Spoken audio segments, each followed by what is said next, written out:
We're ready? Okay, we're ready. Thanks, Dan. So today is Monday, January 20th, 2020. This is the regular meeting, village board meeting, the Village of Oregon. Could I have roll call, please? Glish. Here. Peterson. Here. Carpenter. Here. Bollig. Here. Donovan. Here. Jacobson. Here. Horton. Here. Thank you. All right, so first up, we have a proclamation honoring Senior Center employee Bonnie Hagen and board action approving the proclamation. Rachel, do you want to say anything or maybe Sure. introduce?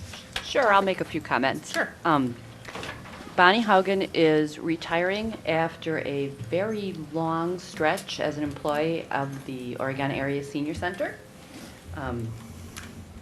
The portion of the Senior Center that she's worked in has been our Adult Day Program, which is a state licensed program that provides opportunities 3 mornings a week for vulnerable older adults to come to the center and socialize and exercise and do all kinds of things that they otherwise wouldn't have the opportunity to do.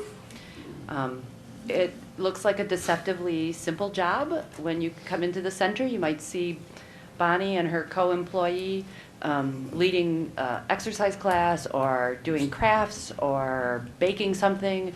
And it generally looks like a really happy atmosphere, but they're also doing things like making sure people don't slip out the doors, they don't fall in the middle of exercise, helping them in the bathroom, all kinds of things go on, and Bonnie's been doing that for almost 27 years, pretty much always with a smile on her face, which is pretty amazing.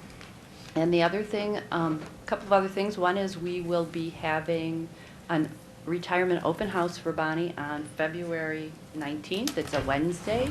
It'll be from 1 to 3 in the afternoon at the Senior Center. Bonnie's just been really dedicated to serving seniors and their families, and I've been lucky enough to work with her for about a third of the time that she's been at the center, and I'm glad and privileged to be able to call her one of my mentors. Excellent, thank you so much. So Bonnie, I think what we're going to do is we're going to pass this through and read it out loud. Is that okay? And then we might ask you to come up front for a photo. So, brace yourself for that. Okay. All right. She It's might gonna be even great. have something to say. Oh, that'd be even better. All right. Okay. So I will start. This is the proclamation of the Village of Oregon Board honoring Bonnie Hagen upon her retirement and recognizing her dedicated service to the Oregon Area Senior Center and its participants. Whereas Bonnie Hagen was hired in February of 1993 as an employee of the Oregon Area Senior Center and has served in that role for almost 27 years, and Okay, whereas Bonnie has been employed the entire time in the Senior Center's adult daycare program, providing services in a safe environment for elders at risk for isolation, and Whereas Bonnie has worked to ensure the Senior Center's adult day program meets the standards established by the state of Wisconsin for licensed adult day programs, and Whereas Bonnie has shared her many talents, especially for cooking, baking, celebrating special events, and creating craft projects with the adult day program participants on more than 4,200 mornings when the program met during Bonnie's time of employment. And Whereas Bonnie has projected a supportive attitude of patience, calmness, acceptance, encouragement, flexibility, and understanding to her coworkers and to the volunteers and seniors that she has worked with, and Whereas Bonnie has had a positive impact on the lives of hundreds of older adults by helping make sure they had an enjoyable, safe, and supportive place to come to broaden their horizons and socialize, and by providing respite opportunities for caregivers. Now therefore be it resolved that the Oregon Village Board hereby recognizes, congratulates, and honors Bonnie Hagen upon the occasion of her retirement, thanks her for her many years of dedicated service, and wishes her well in the future. So do I have a motion to approve this proclamation? I'll second it. Any discussion? All those in favor say aye. Aye. Unanimously approved. Congratulations, Bonnie.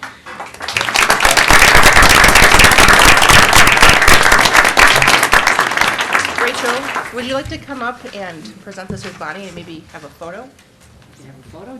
Bonnie, do you have anything you want to say though? Yeah. I think they'll have you probably talking to one of their. Okay. Does this work? It does? It Yeah? slides out. Okay. It comes out, yeah, there you go. Okay. Yes, I want to thank the Village of Oregon for providing the program at the Senior Center. I've enjoyed 430 mornings, whatever it was, every one of them. And it was a privilege to work for the Village of Oregon in providing these services for the people that live here in Oregon. And I do feel it's an important activity for them to come and have a different, rather than the four walls some of them have, and the caretakers that take care of them need that relief as well. So I think it's a wonderful program and appreciate all those years of service that, that you did to provide that possibility of making lives different for my participants. I appreciate it very much. Thank you for the honor.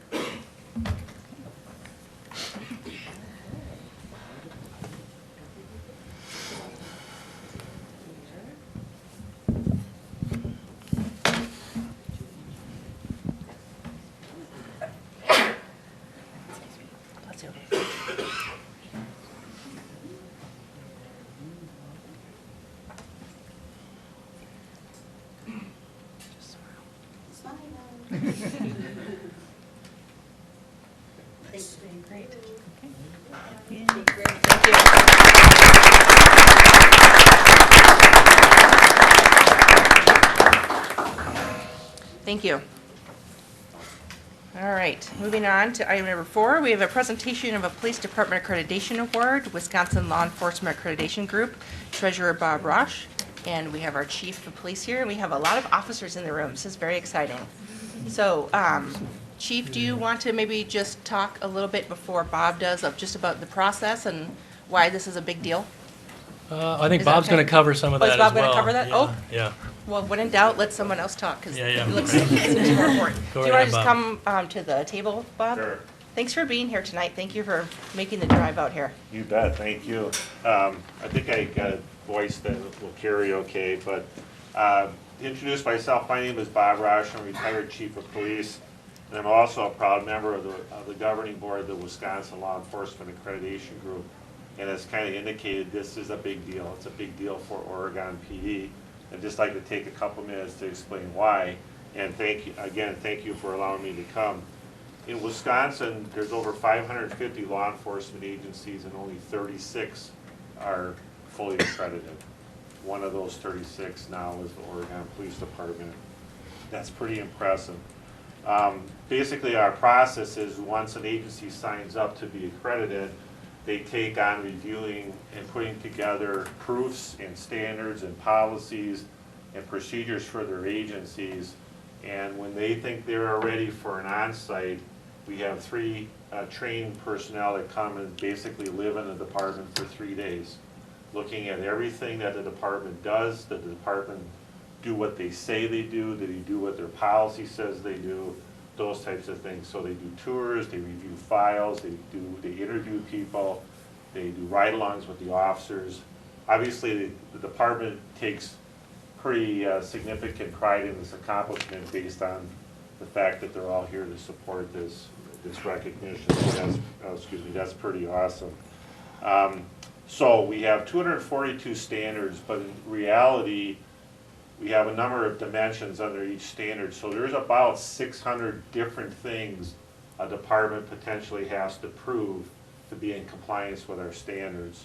And in the Oregon PD case, there's 226 of those standards were applicable to the department. So probably in the range of about 500 plus different proofs that have to be put together and shown to our assessors. And I would be remiss, and I'm sure the chief will recognize Lieutenant Pagenkopf, because as the accreditation manager, that's the person that loses all the sleep, ramping up to the on-site, living at the department with our assessors, if something needs to be changed on, and at the spur of the moment kind of a thing, that's the person, that's the go-to person to get it done. So I know the chief will recognize that, that accomplishment as well. So I did want to point out a couple of things that our assessors, when they're done with the on-site, they put together a report. Generally, it's about, the initial report's about 15 pages, but when I get the final product, it's probably closer to 100 pages with all the supporting documents that are part of it. And that's brought to the governing board for review. It's presented to us by the team leader for the assessment, and they make a recommendation to the board whether accreditation should be granted or not. And so that's kind of the process, so you understand the efforts that are gone through by the department and then by the governing board as well. But the assessors indicated for the Oregon Police Department that all their interactions with their staff were positive, professional, helpful, informative. They had nothing but glowing things to say about all the staff that they interacted with during that on-site. They did point out a couple of programs that they like to point out as an example. Your K-9 program, primarily funded by a pancake breakfast and the golf outing, which is, we see this in a lot of communities, but we know that everybody's unique in how they fund these different types of programs. So as an example, with the K-9 program that the police department has, knowing that a good part of it, or maybe all of it, is funded by non-tax dollars is a pretty positive thing, and they're impressed that a department the size of Oregon actually has a K-9 unit, which is pretty awesome. They also talked about the safety camp that is done in conjunction with the fire department and other entities in the community to help the kids be safe in their community.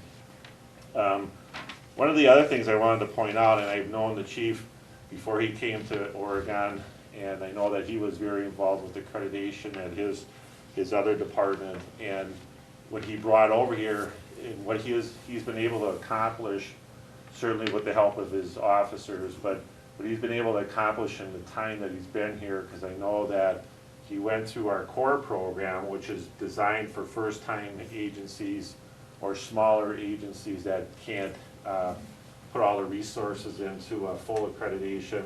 But he was able to accomplish that core review within the first year of him being the chief here. That's no small undertaking, because that's about 50 standards that have to be proved with all the compliance and those types of things. And then literally 3 years from the date of that being accomplished to get full accreditation is really unheard of in what I've seen in the time that I've been with the accreditation board. And Oregon is only the second agency that's taken those steps, started with core, and first on the recycle have come out for full accreditation. So that's no small task. So kudos to the chief and to his staff for accomplishing that. And even our team leader said the Oregon Police Department is a small agency tasked with policing a rapidly growing population. This in and of itself is a challenging situation. The chief was hired in 2016 and took the helm of the agency that needed many updated policies and procedures in order to make the Oregon Police Department the most professional agency it can be. The fact that not only were these policies created and implemented, but that the Oregon PD was able to position itself to be accredited in such a short period of time is a testament to the professionalism of the chief and his staff. So, and that's from our team leaders. So I wanted to share that with you. So I'll get to my point here. So be it hereby known that the Oregon Police Department has fully demonstrated its voluntary commitment to law enforcement excellence by its compliance to a body of standards deemed essential to the protection of life, safety, and the rights of the citizens it serves, and has exemplified the best professional practices in the conduct of its responsibilities, and therefore is hereby, upon the recommendation of the members of the governing board of the Wisconsin Law Enforcement Accreditation Group, awarded this certificate of accreditation effective the 8th day of November 2019, and is recognized as a Wisconsin accredited law enforcement agency for a period of 3 years. Signed, Mark Ferguson, President, YMCA. So, congratulations.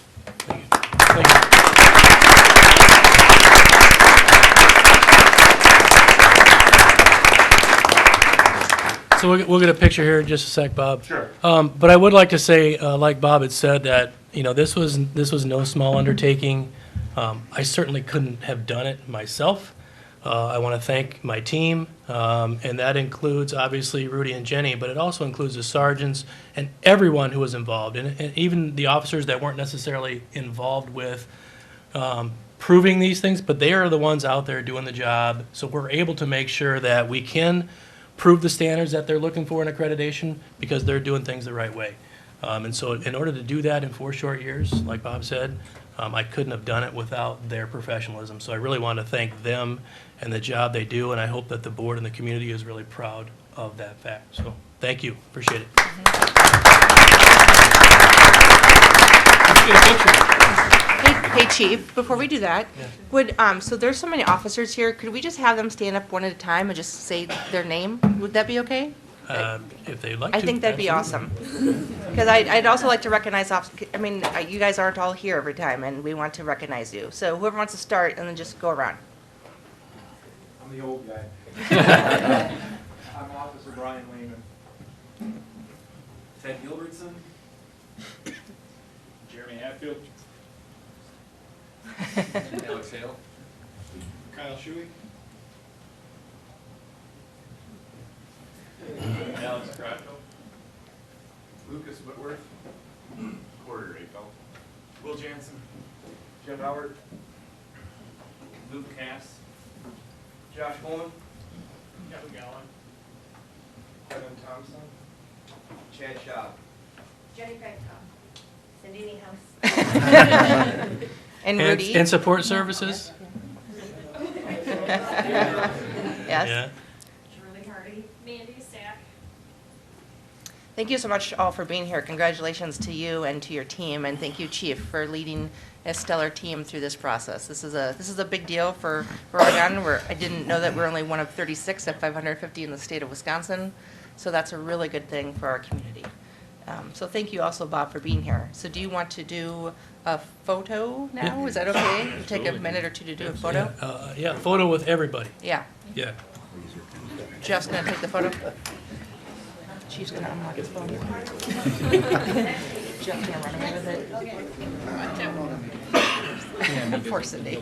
You look great, Cindy. Next week.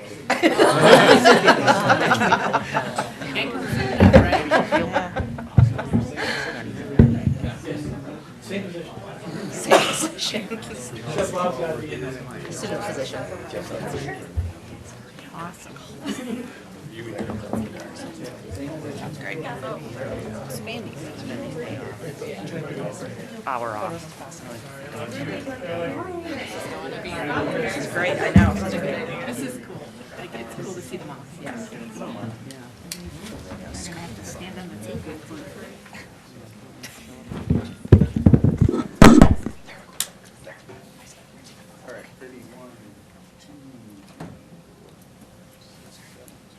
Sure, you're tall.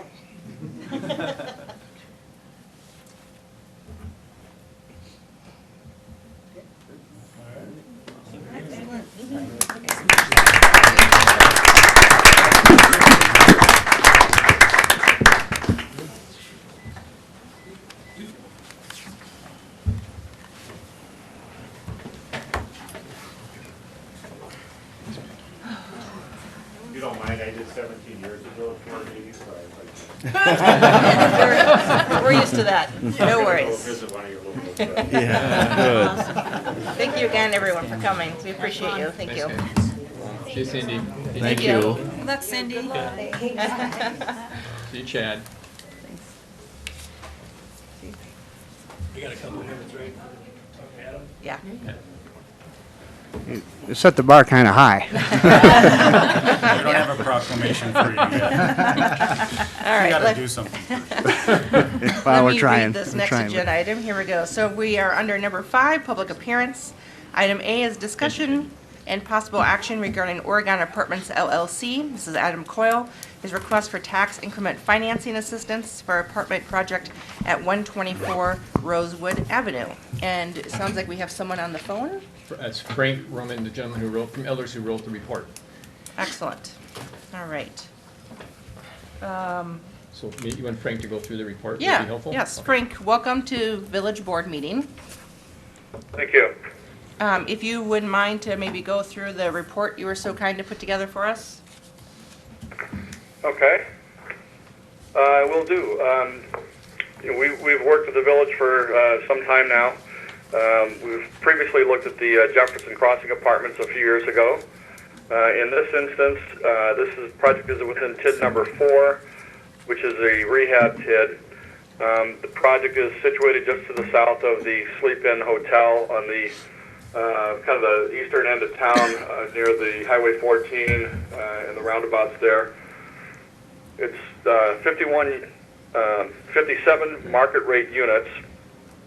There will be underground parking for 52 spaces, which, the additional concrete and that structure work is an additional cost the developer would have to incur to provide that parking on that site. Briefly, the capital stack on this would include but 20% of equity of the total project cost would be provided by equity, and the balance of that will be a first mortgage, and then assumed that the TIF assistance will be rolled up into a slightly larger loan there as well. But generally, we like to see the equity be at least equal to or greater than the amount of the TIF assistance that's being requested, and certainly in this case it is. The TIF ask is for $464,000, which is about 5.5% of the total cost, and as mentioned earlier, the equity contribution is 20% of cost, so that's a very, very strong ratio that we like to see. We looked at this on two different bases. The developer's family, I think, has owned the land for a little bit of time. We look at this under a cash-on-cash return basis and also on an internal rate of return basis. The differences between those is the cash-on-cash is an annual measurement. It's the remaining cash flow that the developer receives after his debt service divided by the amount of equity contributed to the project. So every year that number will change a bit. The internal rate of return is more predicated on a time value of money. So it measures over time the equity amount being contributed up front, the annual cash flows that the developer will receive over the investment period, and then generally commercial underwriting will assume the IRR will be measured either at the date of the earlier of a project sale or at a 10-year investment hold period. So in this case, we're looking at a 10-year case. And in that project sale, over time, the first mortgage will be amortized down a bit over time, and therefore there'll be a larger net proceeds amount at the sale at that time. So that's really what kind of provides the pop in the investment strategy there. So there were, between the developer and his accounting firm, we had a number of submissions and pieces of information to continue to update. So we put that together to create the annual cash flows for the project, and then the village has a requirement in this case to withhold 25% of the incremental taxes that are produced by this project. That is the value that's over the base property value at this time. So the accounting firm had a rather simplistic straight-lined tax increment schedule, which doesn't reflect the reality of how this is going to work. So we provided that in our analysis in two different ways. The developer had a couple of assumptions in this that I wanted to highlight versus what we had adjusted our model to subsequently. In both cases, they assumed a flat revenue inflation for 3 years and then only a 1% increase after that, somewhat conservative. Expenses were then escalated every year at 2%, so there's a little bit of a slippage over time because of that disparity in the inflation rates there. The developer assumed a 6% capitalization rate to estimate the value and sales price on this. We came in a little bit of a higher capitalization rate. The developer assumed their vacancy would be just over 2%, and their data came from Madison Gas and Electric, surveys the usage and calculates a vacancy factor in their markets. That's a little bit lower than what we'd normally see. The developer's projections also did not include any provision for replacement reserves. That's for normal day-to-day wear of, for example, carpets and paint and things like that, and then also for larger ticket items such as an HVAC system or a roof or parking lot repavement or what have you. So in all those cases, using those more lenient underwriting constructs that they had used, the returns were actually below investment grade. We've talked about generally the cash-on-cash returns are, in most projects, are between 8 and 12% once the property is stabilized.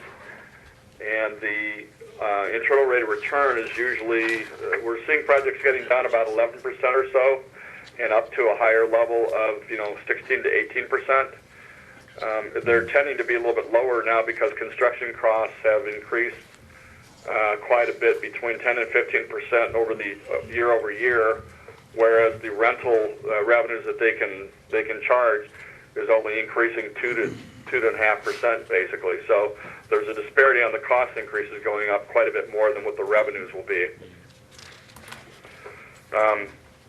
All that being said, the cash-on-cash returns were 5.5 to 6%, which again is below that 8 to 12% range, and that is including the provision for the TIF assistance that is being requested.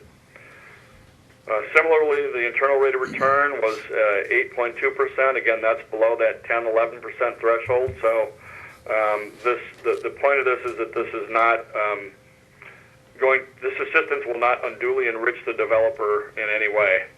And absent this TIF assistance, the returns would be so negligible that it would probably not be undertaken. So that satisfies the but-for test that these projects are required by statute to demonstrate under TIF law in Wisconsin. So we then did a second scenario where we adjusted some of the numbers upwards. We increased the capitalization rate, which by 1/4%, which reduces the value of the project a bit. The higher the cap rate, the lower the value.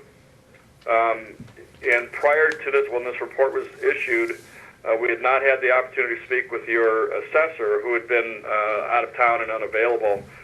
We did actually speak today. We had exchanged some information, and we were both in the same ballpark as far as the value of the project that we were determining. So through both different methodologies, we both came to the same place, which was, I think, important.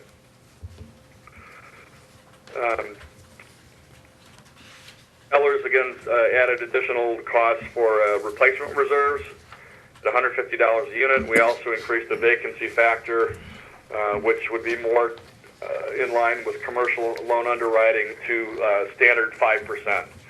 So those increases in those several factors brought the value down and the returns down a bit. Cash on cash then now was 3.9%, and the internal rate of return was knocked down to 3%. So you can see that even with the TIF assistance, the project is not overly strong in financial performance and on the return levels. The rental rates we looked at were commensurate with the other project I mentioned in town. We've also looked at some projects in the closer to the metropolitan Madison area, the Fitchburgs and some of those, and those markets are able to achieve a slightly higher rent due to their location, the proximity. So these don't perform quite as well as something that's a little bit closer to the metro. and that's why you're seeing the request for assistance being, we feel would be justified in doing so. So we, again, we came up with about a 6.5, 6.6%, or $6.5, $6.6 million overall value on the project. And again, that was in line with what the assessor had come up with as well. So from there, we projected the amount of the taxes that would be returned to the developer under an incentive agreement. And I'm not sure if you have my report with the cash flows in front of you or not, but We do. okay. Yep. So the first page, it has a development assumptions. The value that's reflected at the bottom of that page is a 6.208 million. Now that's at 6.5 million less the underlying value of the property as it exists today, which is shown down at the bottom right of 288,000. So we're measuring the increment or the value above the current level is what we're trying to measure. If you go to the next page, which would be the tax increment projection worksheet, you see how this, and this is only measuring this project, it's not indicative of the entire tax increment district number 4, so I just want to make sure that's clear as well. On the left side of the sheet, you see that $6.2 million value being achieved in 2020 and 2021. Because construction is going to start in the spring of 2020 and completed in the spring of 2021, there's a bifurcated value here. So as those values come into play, it'll produce, it'll be valued in the subsequent year. So the work in place of $4.5 million in 2020 is not going to be valued until 2021. And as you follow over a couple more columns, in the revenue column, you'll see that that's actually not available to be paid until 2022. So in this developer-funded TIF or a pay-as-you-go TIF, the developer's putting money out, their equity out in place in 2020, and they're not starting to receive the benefit of that until starting in 2022. So it's transfers the risk to the developer and away from the village. It's an important consideration in a pay-as-you-go structure. So that page will continue just to calculate the tax increment. We assume just a very mild appreciation factor of 0.5%, which in the current markets of 2 to 2.5% inflation, we feel would be a reasonable estimation or a conservative look at that. The last page then would be the cash flows for this. On the left side underneath the orange heading of projected revenues, those are the tax calculations you saw from the prior pages. Under the green heading of expenditures is the MRO, or the municipal revenue obligation, which is the note that the village would provide to the developer as a part of the development agreement. And that will show what the amount of the MRO would be, what the interest rate would be, and may have a payment schedule attached to that as well. But that's the evidence of the obligation or the agreement between the village and the developer. To the right of that, there's a column for total MRO expenditures, which is the principal and the interest payments per year. Moving over further, there's a column for village increment retainage. So that's the 25% that I mentioned earlier that the village would retain for use in other project costs, either within that tax district or within a half-mile radius that you're able to use those funds. So the village would if extended to its ultimate life, would have $415,000 provided by this project. Now, assuming other projects are completed earlier and the TID's able to close itself off, obviously those revenues are then released to all the other taxing jurisdictions, county, school, tech college. But this shows that under the scenario that we've reviewed and assumed and made adjustments for, that this $464,000 assistance to the developer would be repaid within 7 years or within the year 2028. The tax increment district, by statute, as a rehab TID, is set to expire in 2034. So this is well within the term of the tax district that this obligation would be extinguished. So that's hopefully a very somewhat brief and concise overview of the project and of our findings. Are there questions regarding that? Yes, Jerry. Yes, thank you for your overview. Before I get started with some basic questions, there were... You're going to have to speak up so Frank can hear you. Yeah, can you talk to the microphone? If you could, yeah, I'm having a hard time hearing you. Okay, now? Can you hear me now? A little better, yes. Okay. Well, I'd have to put it in my mouth to get any closer to it, and I'm not going to do that. But my first question is a couple troubling statements that were in your report. And the first one is under the scenario number 2, Eller's adjusted case. And the statement is, we were not able to corroborate the cap rate with the village assessor. Can you tell me why? I'm sorry? So he's wondering why you could not contact the assessor for the He report? was out of town on vacation and just got back this morning and returned my call. Okay, so then that would be the reason why, under your exclusions, no warranty is made with respect to actual returns due to possibility of changes.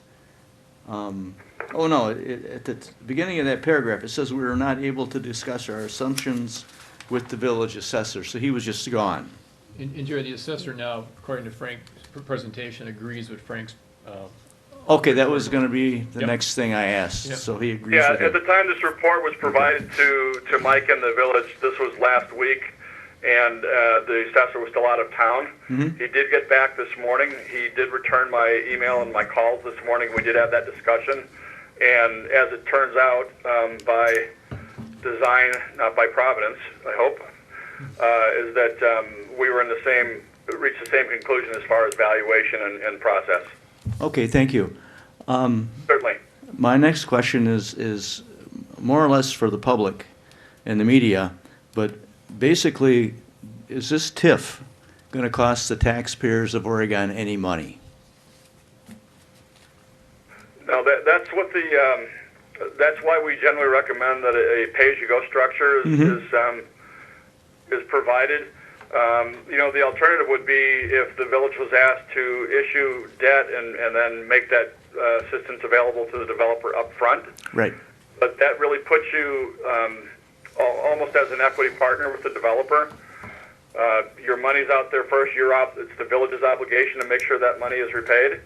With the pay-as-you-go, or the developer-funded, as they call it, the developer has to create that value in order to get anything back. So as I walk through the charts there as well, I pointed out that the developer is going to be starting to work on this. Its commencement of construction would be in 2020, but he's not going to see his first portion of those tax revenues returned to him until 2022. So it'll be probably about 70-something% of what his annual tax bill will be turned around and returned to him. But again, it's him paying the taxes on the increased value of the project, and then having a portion of that returned to him as the assistance. So it's no financial skin off the village's back to provide that funds up front. The developer has to make sure that value is achieved before he gets anything back. Okay, so in other words, the answer to my question is no, it won't cost the village residents any money. Right, but I guess I'd like to hear myself talk. I just wanted to explain that in more detail. So I would that, agree with that the statement, results yeah. were- Thank you. Next question. Would you explain the but-for test for the folks that might be paying attention here tonight? Okay. Very simply, the but-for test is by TID statute is that but for the assistance that's provided, the project would not move forward in the manner that it's designed in the timing that it's contemplated and the quality that it's intended to be derived. So without having this TIF assistance, this project would not move forward. It would not provide, the larger increase in incremental taxes. It would not provide the use of what you're expecting this project to be, whether it be housing or retail or industrial or whatever it might be. So that's what the but-for test is. But for this assistance, this would not be occurring. Thank you. Certainly. Next,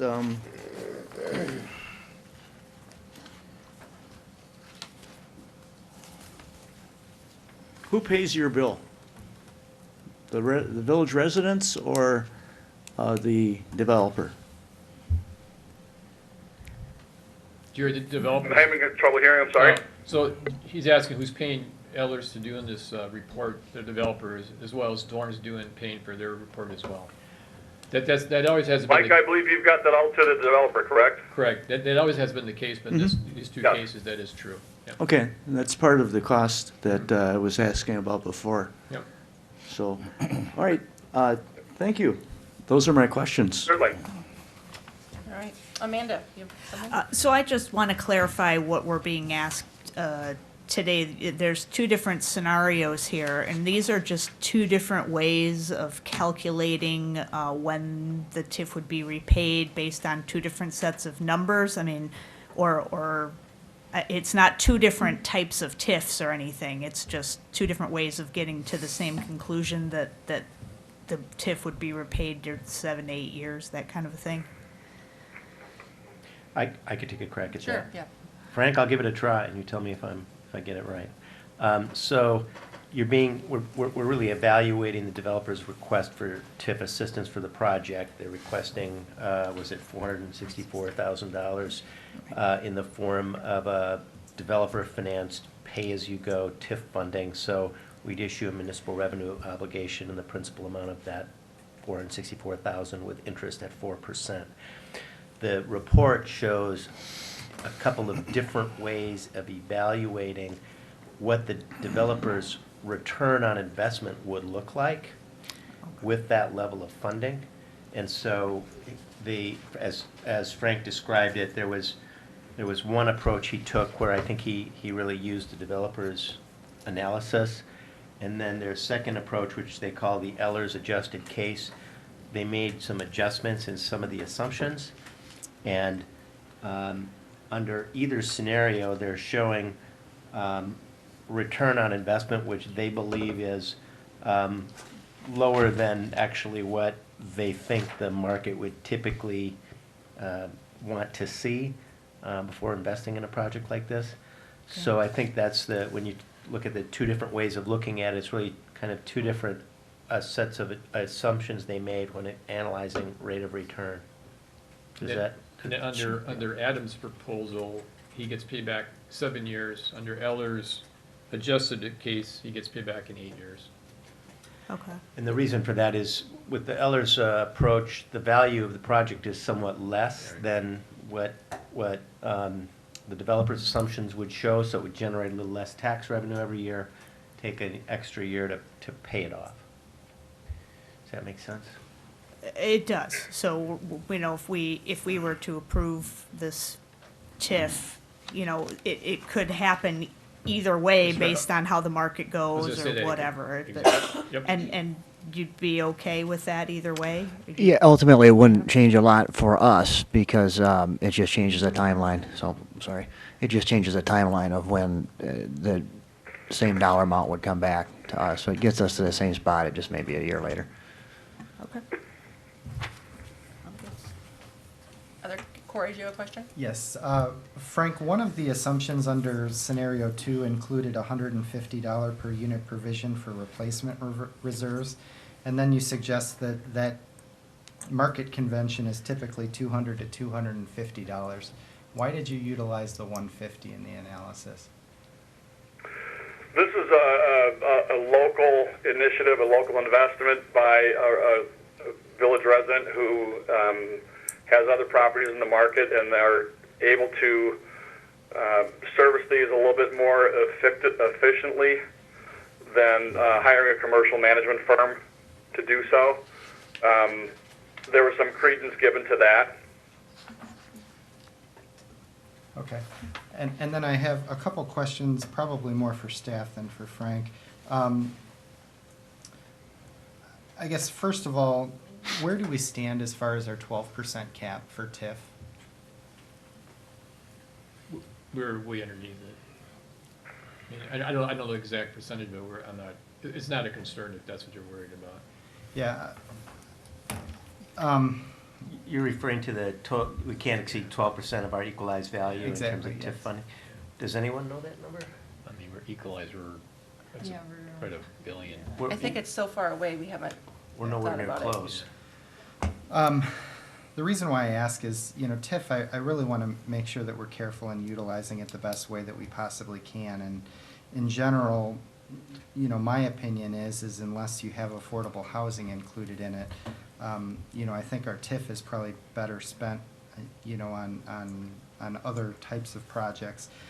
My concern with residential is that it, creates, while we don't have a cash outflow for funding the TIF, I think it costs a lot more in our city services that we have to cover, while the TIF is going to cover increased police and other city services because of the added residents for that.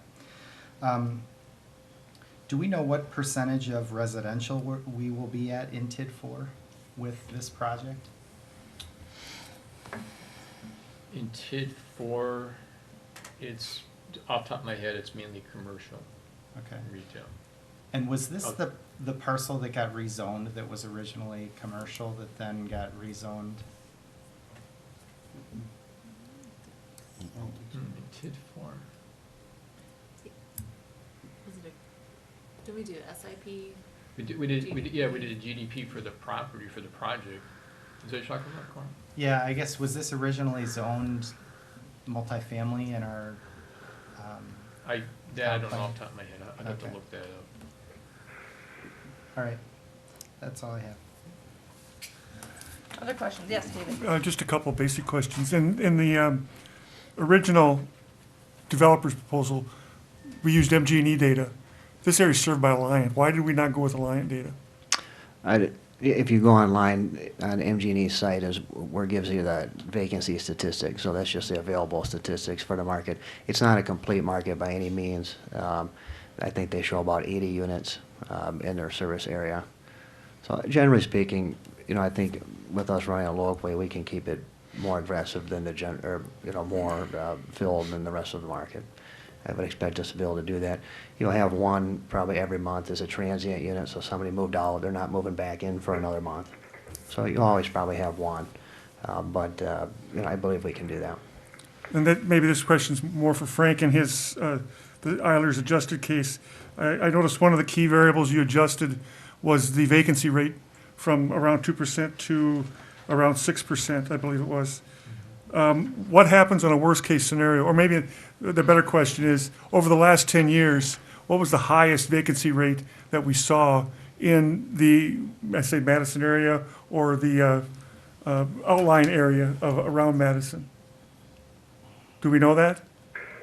I don't have prior year's data on that. I know that the vacancy rate is below 5%. The markets are very tight. They're probably 2.5% or so. Right now, I understand that, yeah. But I was looking, worst case scenario, my next question maybe to help supplement this is, worst case scenario, what happens to our obligation if, for some unknown reason, it jumps up to 10%, the vacancy rate on this specific project? Does that hurt the village in any way?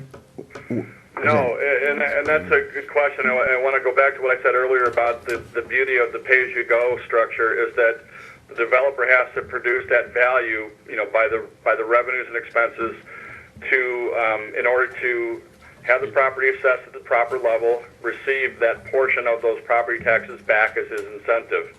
If he doesn't produce the value, he gets less of a return on that, but it's nothing that the village is obligated to pay. The village will pay a certain percentage of the incremental value, but it's not obligated to come out of its pockets to do so from any other sources. Matt, did I say that correctly, or do you want to wordsmith me on that? No, that's fine. Okay. That was it for me. All Gene, right. thank you. Other questions? Staff, did you have any comments? No, the only thing that I do want to bring the board's attention to, is Frank talked about it a few times, is the village holding back to 25%.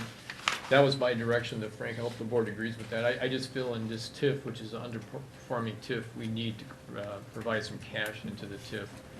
Pay for debt service or whatever's going to happen down there. So that's why I'm holding back. My recommendation is holding back 25% for the village.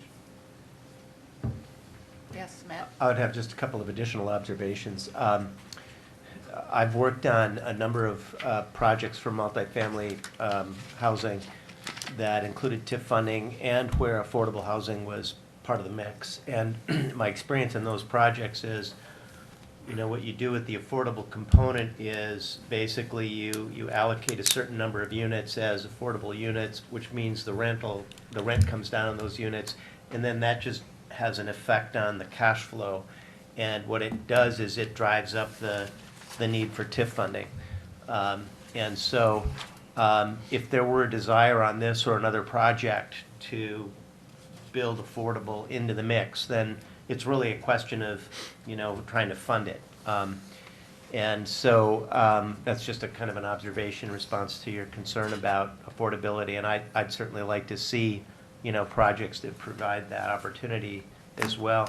The other thing I would say, even if a project doesn't include affordable units, by bringing more units into the market, that in and of itself is still helpful in terms of providing additional housing opportunities.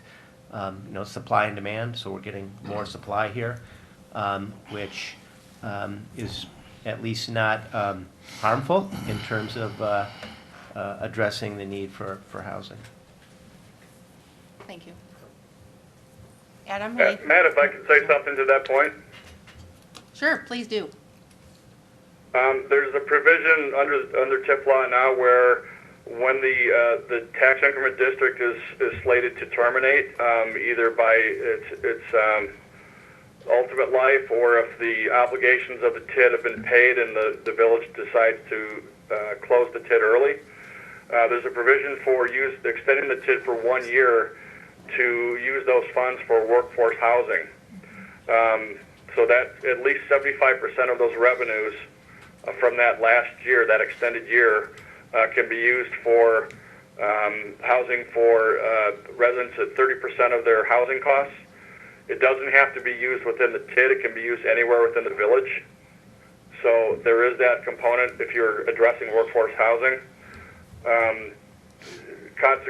Incidentally, last week, a number of us were over in Madison for WEDA, without the H, Economic Development Legislative Day, and there is some undercurrents of trying to extend that TIF provision to 3 years instead of 1. It's not been introduced as a bill yet, but there is some discussion to do so. But I think a lot of communities are looking at the workforce housing issue, but there is currently a provision for that 1 year, at least right now. And we've done that, Frank, TIF, when we closed TIF 2. We created a affordable housing fund. But that'd have been good to leave it open for 3 years. That'd have been nice. We would have generated almost $1.2 million, something like that, Maybe that's a good idea. Or Adam, do you have any comments? I think we covered it pretty thoroughly. I guess I have two things that I haven't crossed out yet here, but, there's a couple different ways of looking at these. The cash on cash is, of course, what investors want. We're in a little bit of a unique situation here. So, we're kind of looking at this saying, we understand we're not going to get anything out of this for 5 years. And we're going to put it all back in to pay the loan down. We believe this project can support a loan of about $6.1 million. So we're just going to put everything back in to get to that 6.1. We've got to get there before 5 years so we can get refinanced. And that's kind of what, we're looking at. If we look at the value gap, which is probably the easiest way of looking at something like this, the whole project costs about $8.5 million, just a little over that, and it ends up being worth about 7.6. My most recent gap, as the numbers come in, there's little changes when I'm talking to the builder. But the value gap's about $946,000, so we're asking for about half, and we believe we can get it done at that. We believe that we can sit there for 5 years pay the loan down as fast as we can, and then have it be, a reasonable project, and we believe we'll make it. For the concerns on, if we don't do a good job running it, or if the value doesn't come in, on our end, it just extends the payback anyways. So for our end, yeah, we'd like it sooner than later. We want to be as successful as possible. But that doesn't change our end, and it wouldn't change that, it wouldn't add risk to the project. We'll be signing this personally, so everybody's, planning on seeing this one through. Thank you. My preference would be that we do this in open session. I guess if someone wants to do it in closed, we can, but is anyone comfortable in making a motion in open session or have further questions? Jerry? I'll make a motion in open session To what? to approve this. Okay. Oh, I'm sorry. Oh, go ahead, Mike. Matt, I think what you'd be doing is, the motion, Jerry, would be is to direct the village attorney to prepare the TIF agreement, which would come back to the board for approval. That's what I meant. Sorry, I should have asked what the No, motion no, should that's have been. All right, so now we know what the motion is. I'll We second. have a second. And you don't need a dollar amount on that motion? I'm assuming that that the motion means to direct, that we prepare a development agreement consistent with the request and the analysis that was done. Based on our discussion tonight, yeah. I think it's, what, $464,000? 464 with interest at 4% Yeah. on a pay-go basis, yeah. On an overall project that will be worth at least 6.2 million. Correct. Right, correct, okay. Yes, Corey? With regard to levy limits, and would this be counted as net new construction immediately when it gets constructed? My concern is that we have enough within our levy to have enough money to pay for staff that's going to be needed to service this additional load. That would be either a Frank or a Lisa question, in terms of when does the new value get included in calculating our levy limit? Is it at the time the assessed value comes online, or is it after the TIF terminates? I don't know the answer to that. Do you know? I guess I'm not quite sure what the So Lisa, they're asking the question that, the apartment project gets built, the value hits the assessor roll, does that count towards our net new construction, or do we have to wait till the TIF is dissolved? And I think it counts towards the I net think new it construction. counts right away. Yeah, Yeah. I'm pretty sure, yeah. It should, because it's It's- new it's value, construction. yeah. Right. Frank, is that right? Yes, it'll be assessed, again, the first year should be assessed on a construction cost basis, and after that, they'll assess it on a income approach basis, but it'll be on the books. And do we get to increase our levy? We're limited in terms of levy limits in a way that corresponds to increases in net new construction. Do we get to include the construction of the project in calculating our new levy limit? When do we get to include that, Frank? Do you know? I'd have to look that up and get back to you, Matt. You have to look at the levy worksheet, which has numbers that come in, and we'd have to look at that, Corey, to be honest. But I believe it does. Well, on the levy limit worksheet, it just comes in as a lump sum Yeah. that the, DOR gives you. DR, yeah, so. I and I believe don't it know does. what makes up the number. Yeah. They just provide it. They just provide it, and they tell Here's us your what number. it is. And I was gonna say to your comment about services, can't speak to what the chief does, but I know at the Fire EMS Commission that, we've been talking recently about, a 5-year staffing plan, based on average growth of the communities that they support. So, that forward thinking of what our average growth is being built into the upcoming plan, so. That's Yeah. the same for us. We do I that. thought you talked about that, but I didn't want to. We need to definitely plan for it, but we also need to have the money available to pay for it. I know adding staff was one of our biggest, budget impacts this year, and it will continue to be for many years. So I think growth is great, but we need to be able to make sure that we can service all of that growth. One thing I would say about this particular project, it's a big difference from, for example, putting in a new residential subdivision where Yes. you gotta put in all the infrastructure's in, you get high density on a lot, so where you're not putting any additional infrastructure in to serve it. I really couldn't speak to police and fire and administrative increases in costs for a structure like this, but at least you don't have to put in a new Yep, I agree. streets and water and sewer and all that. Any further discussion? Could I comment on that quickly? Yeah. We do have a budget in here of, you know, permits, so paying for the permits. Jeff, you might want to comment on what the actual cost is versus what the permits are, but we are planning on paying the $90-some thousand in permits. And then we were also asked to add, we end up adding 3 fire hydrants. Now, this is just for the services, not the staff, I understand, but some of the infrastructure. We are actually adding 3 fire hydrants is the way this plan ended up. So there's a little bit addressed in there.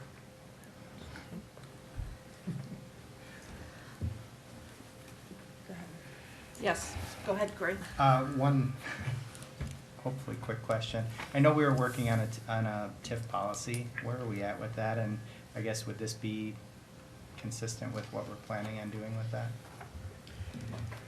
Well, I've seen the draft, and the approach that you're taking is consistent with the draft policy in that it calls for doing the kind of analysis that was presented to you tonight. There's a requirement that that kind of an analysis be done, but then what to do with that after the analysis has been done, I think the policy just contemplates that that comes back to the board as a policy decision.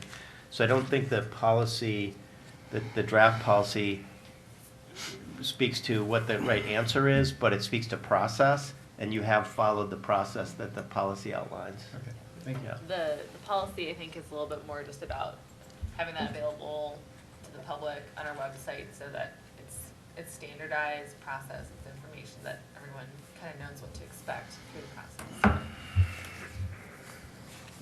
Figured from it. Amanda, do you have something? Yeah, I was just gonna make a few comments. I see this project as a really great thing. Oh, housing in Oregon is so tight right now. You know, we had Jefferson Crossing and that filled up like that, and I see the same thing happening with this, and it strikes me as a very low-risk option that I think is gonna turn out great and help us grow, particularly like the density of the housing too. It's not more sprawl, it's condensed, and I think I'd like to approve this because I think it's a good value for our dollar in a nutshell. So. Thank you. Thank you. Yes, David? That just triggered a memory. I know that sometimes the questions we ask can come across as being rather conservative, but I don't think it's wrong for us to be conservative. I've witnessed where a residential development under a TID went bad, and it cost the locals a lot of money, and continued to cost the locals a lot of money for a long time. I'm not saying this does, in fact, I support this, but it's good for us to be cautious. It's good for us to ask the questions, and it's good for Corey, I think, to kind of take the lead on that. I appreciate it. All right, anything further? So we have a motion and a second on the table to direct staff to write a TID agreement with the developer.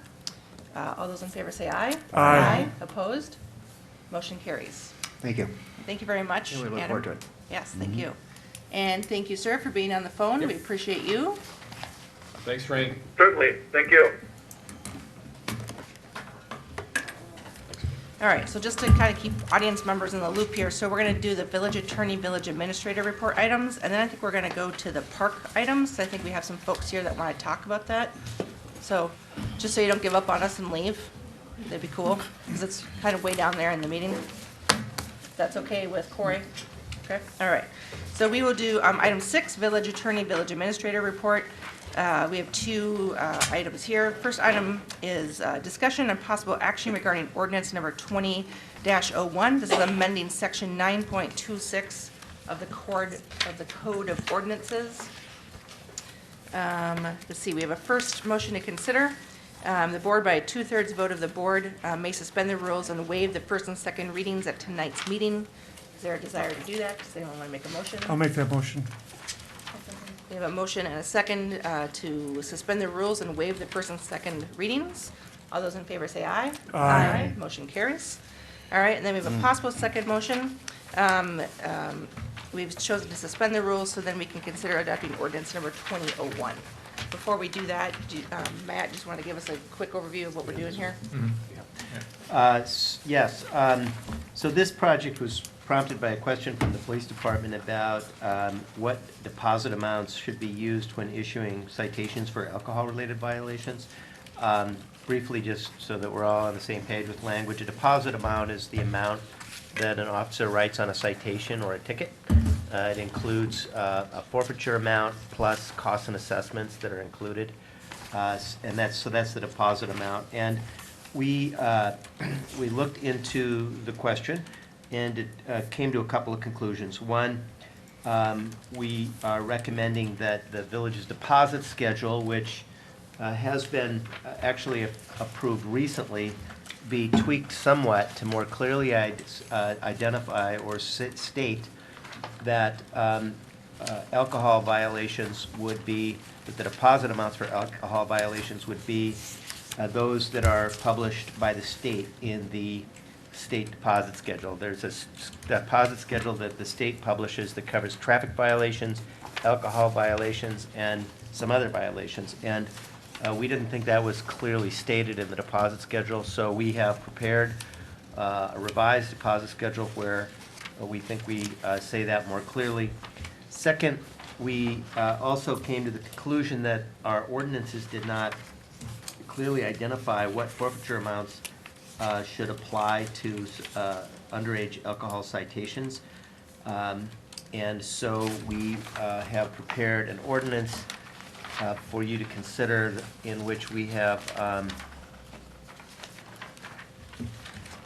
more clearly identified the forfeiture that would apply to certain alcohol violations. Basically by adopting and incorporating in the village's ordinance a couple of state statutes relating to procuring for and giving alcohol to a minor and permitting minors to loiter in a licensed premises. So those are the items that we prepared, and so our recommendation is to approve the deposit schedule as revised and to approve the ordinance. Yes, well, how about Amanda then John? I just want to clarify that this is quick, we're just amending, or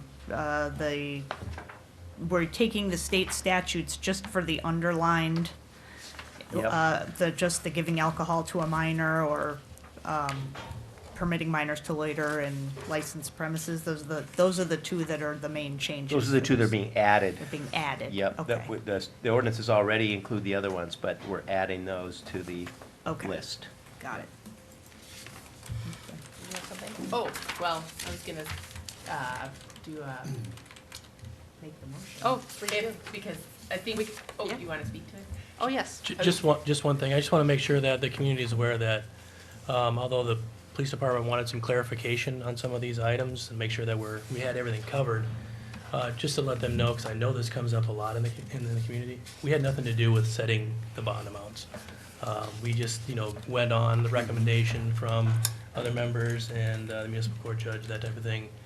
We're just here to enforce, not recommend fines. Yeah, and I would say these bond amounts, what these changes would do would basically say that the penalties or the forfeiture amounts for these violations would be those that are provided by the statutes, which we actually think we're required to do in this particular case. Right, yep. And then we're recommending that we use the state-adopted deposit schedule to specify the bond amounts for those violations. Thank you. Yeah, I was gonna say as well when I made my motion that if I remember the conversation correctly, when we changed the deposit schedule between Judge Cox and you, Matt, was basically that we wanted, when the state depository schedule had something, that we wanted to just reflect what the state had, so. Yep. I'm totally in favor with cleaning this up to make sure that our intention is what's here. All right, yes, David. Just for clarification, I have to admit, some of the language went beyond me with things for trying to explain it to me. Yep. But beyond that, it's my understanding that in the future, as the state deposit schedule changes, those changes will be adopted automatically by this ordinance change. Correct. I'll second Jenna's motion. So we have a motion by Jacobson and a second by Horton. Is there any further discussion? All those in favor say aye. Aye. Motion carries. Thank you. All right, and the second item under this is item B, discussion and possible action regarding municipal court deposit schedule 2020. We have a recommended motion to approve the court deposit schedule, and then we have a note that Judge Cox also has to approve the schedule. So do we have a motion to get this on the table? I'll make that motion. I'll second it. All right, do we have questions on this? I'll Yeah, just, go ahead. again, to clarify, the only real change here is on the very first page of this schedule, the second paragraph. It says the deposit amounts for some offenses are set by the Wisconsin Judicial Conference and are published in the state deposit schedule. The Village of Oregon will use deposit amounts from the SDS, or the state deposit schedule, for all traffic and alcohol offenses. The SDS deposit amounts are shown here only for reference if the SDS changes the new state schedule of control. That's really the new language that we put in to make it clear that that's the schedule we're following for traffic and alcohol violations. All right, questions? Yes, Amanda. I had a question just about a piece of this, and I'm hoping the chief can help me. So we pay into the state ride program surcharge. Is that the safe ride home kind of thing for alcohol? Do we have a mechanism in Oregon? Like, does a taxi, if somebody needs a safe ride home because they're too inebriated, they would come out from Madison or Stoughton or something? Yep, Or? yep, the bar, most of the establishments in town have access to that information, the numbers, and they know who to contact that will come out, provide safe rides, absolutely. Okay, so if Yeah. we, in the future, had a public transportation option in Oregon, that money would then stay in Oregon. It would Yep. still pay into a fund, but it could be used locally? That's my understanding. Matt, have anything different than that? I really don't know anything about that program, sorry. Okay. I'd like more information on that because I'm working on transportation, so Yeah. figured this is a good opportunity to ask that question. Okay, that's good. All right, any questions on the motion? All those in favor say aye. Aye. Opposed, motion carries, thank you. All right, so then we are going to move ahead, if that's okay with everybody. Yeah, okay. Several pages to, what number is this? We're gonna go to item 12B. So I think we have some folks in the audience that may want to speak to this. So this is from the Park Board meeting, January 8th, 2020, and Trustee Horton, do you want to take over? Sure. So we had a park board meeting January 8th. The first item we discussed was a request from the Oregon Soccer Club to utilize fields for the spring of 2020. And those included Norm Champion Park, Stone Ridge Park, High Meadows Park, Bergamot Park, and Rustic Vineyards Park. The gist of our discussion was these parks are primarily neighborhood parks, and some of the uses that are being proposed by the soccer club would change those uses to more of a neighborhood park. More practices, potentially games, which would generate additional traffic and things like that. So the park board discussed this, and I think we are going to discuss a potential joint meeting to, I guess, get some additional input regarding these additional uses of the parks. The park board would like to utilize our parks as much as possible and have the fields as full as they can be, but we also want to be sensitive to the neighbors. So I think, Mike, did you want to discuss a potential joint meeting for discussing this? Oh, so. We'll let Ginny take over. Yeah, so I talked with Mike about this, and I read some minutes from your park board meeting, And I get the feeling that you all aren't going to be able to come to a consensus on this issue. So I asked him to put it up to the village board. I know that the soccer folks are waiting to get some information into the state. And I know that this is something that Randy asked them to do, something that I asked them to do was to identify neighborhood parks. And I don't know if you folks want to come up and perhaps talk. I'm not trying to rush us through. I'm looking at the park board, and you didn't take any action, and these folks need some action, either one way or the other. So I was hoping that we could maybe discuss it tonight. And I know we have other folks in the audience too that might want to talk. So do you just want to say your name and where you're from, and your address, please? Sure. I'm Eric Anderson. Address is 567 Cherrywood Drive in Oregon. And I'm the Oregon Soccer Club president. Brian Steffen, 385 North Bergamot in Oregon, and I'm the Soccer Academy Commissioner. Okay. So I'll just introduce this. So, and Randy, tell me if I'm speaking out of turn, but in the process of going through J.C. Park, redoing it, and then we have the Highlands of Netherwood coming up online. We also talked at this level and also at committee levels about soccer's concerns about not having enough playing fields, not only for Fall Fury when J.C. Park is under construction, but just in general. And so one thing that I did, I went to one of their membership meetings, and I encouraged them to look at all the parks in the Village of Oregon and come back to the board with some recommendations on parks that might be underutilized right now, and which they might be willing to kick in some money if they needed improvement to do some practices and or games on there. And that's, I think, what you guys did, right? I have a question for you. Were you able to do any research on some of the school fields that you're not currently being able to use? We have talked to the school district about it and expressed our concerns. I wouldn't say that there's anything in progress in that direction, but we definitely did speak with a couple of people from the school district about that very topic. Yeah.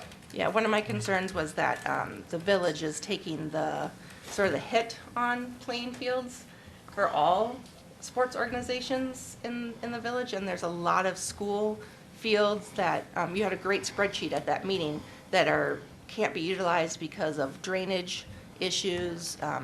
And we have, I'm sure some of these parks are going to need some drainage issues and things, but correct me if I'm wrong, at least this is what I asked you. Would you all be willing to work with us to improve these parks financially and labor related? Yes. Okay, we have that on the record. The nod. We're holding you to that. Okay, And so. then can you say something for a second? Please Just do. kind of before they go through their discussion here. Just as a side note, I had a discussion with someone from the youth football league or football club this afternoon, and he knows that soccer was looking at doing Bergamot, and all they're asking for is just to allow them to stay in the Bergamot Park in the fall from middle of August to Halloween, basically, and allow them to have their practices and use of the Bergamot Park in the fall. In springtime, they don't care, but because I mean and I think soccer points out that if you allow them to go into Bergamot Park and then kick football, then we'll get the same problem where does football go. So they're using the park. They love using it, and my recommendation is to kind of leave football alone and leave them in Bergamot in the fall. And I think kind of a starting point. Yeah. And I would also mention that one of the things I asked soccer to do was to work with other sports organizations, that just because they're identifying these parks doesn't mean that, hey, they're now soccer parks. They would not, I mean, you all can express what you'd like, but I'm not interested in these being used 7 days a week for soccer games or soccer practices. But I am interested in working with the Oregon Soccer Club to try to get you all some more playing space as we rebuild and construct new and better parks. And we appreciate that, and Brian has actually been kind of our main liaison, working with especially lacrosse and rugby, as they share roughly similar field requirement sizes. Flat grass is what all of us look for, versus baseball and softball that look need diamonds and things like that. Yeah, so I think the spring is going to look a little different. I'm potentially working with lacrosse. Rugby is a little different. They have a much bigger field. And I think that I was just texting with Jim from lacrosse, is our biggest concern as organizations is full fields and in our full field space. And so, you know, they're looking at trying to get the high school teams close to the high school. And so that is one thing that this town really lacks is the full-size fields. You know, we only have JPW 20, JPW, like the one behind the hockey park, and High Meadows. And then we have RCI, the top field is a smaller, not regulation, but we play it as regulation, full-size field. So that was with Highlands and Otherwood, that's going to put another field. Keller Alpine, you know, hopefully we'll deliver a couple more full-size fields plus the 2 that are going in JC Park. That's giving us an additional full-size field in JC Park, so that's going to help out too. So. Okay. So for these parks that you have listed, can you kind of tell us what your, like how many days a week, and just because we need to answer to residents that have these questions? Sure. So, let's see, let's start, I guess, Norm Champion. We would be asking for practices and games at that field. So practices would be, as I guess there, it would probably be 5:30 to 7. I say Monday through Friday. I don't know that means there will be teams there Monday, Tuesday, Wednesday, Thursday, Friday, but in that span. And then games are generally played on Saturdays and Sundays. PM, right? 5:30 to 7 p.m.? Yes, Okay. yes, I'm sorry. That's all right. But that would be a field where we wouldn't, I don't think, need to go to it. So we kind of have 2 practice times. We do some right after school, 3:45, and then we do some after, you know, dinner or whatever you'd like to call. So 5:30. I think at that one as I think it through, I think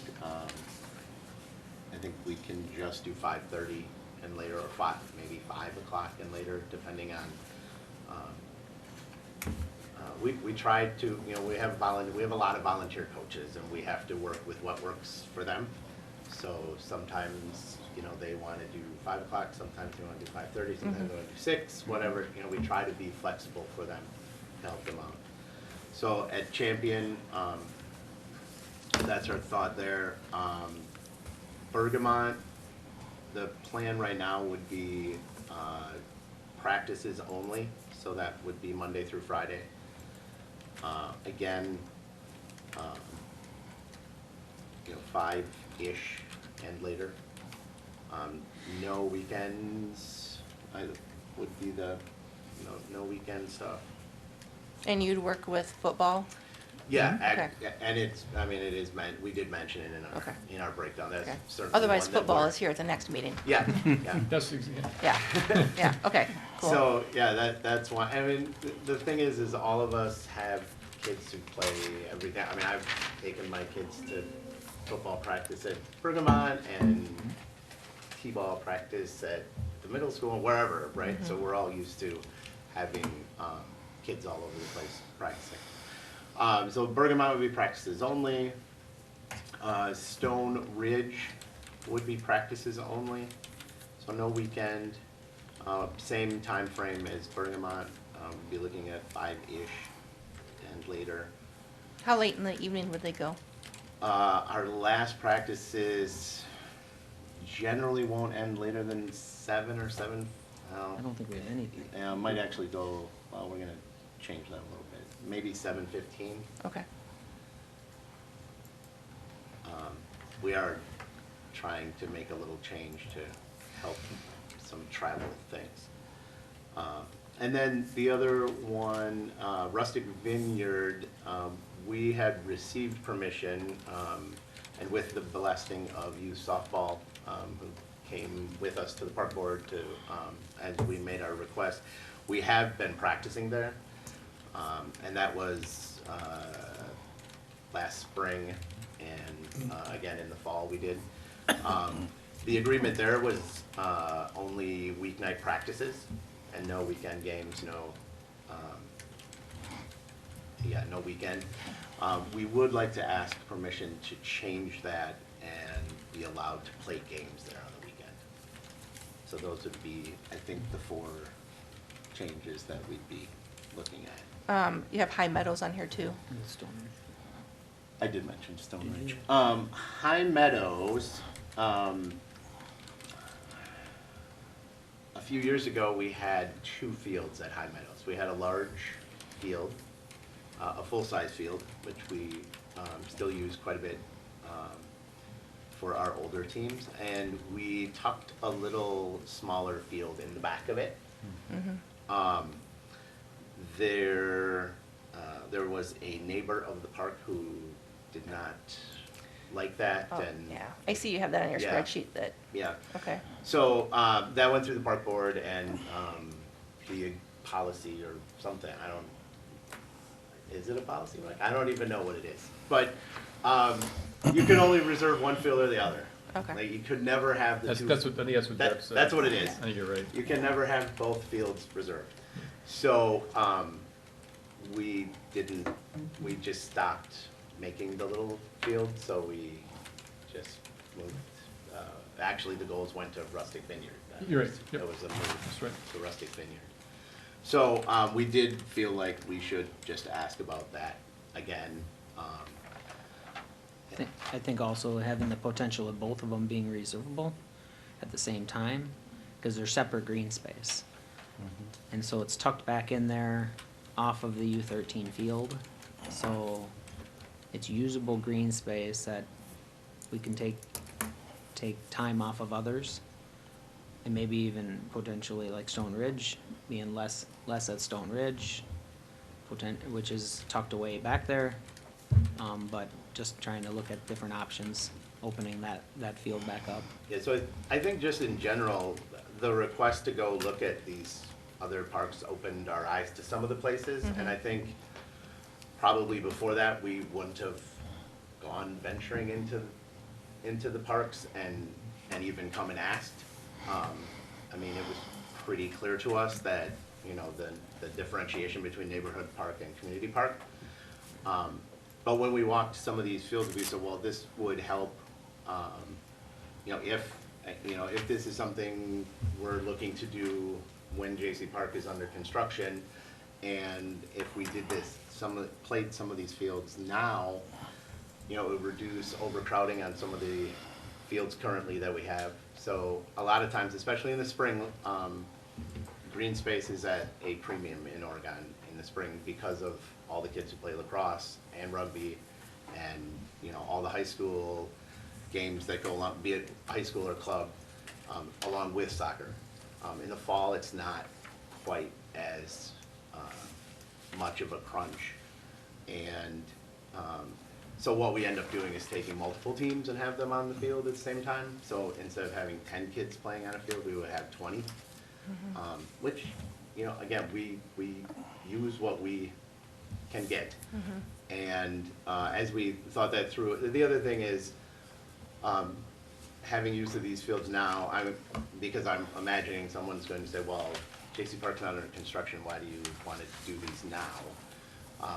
Number one would be reduce overcrowding if we can, and provide a good environment for kids.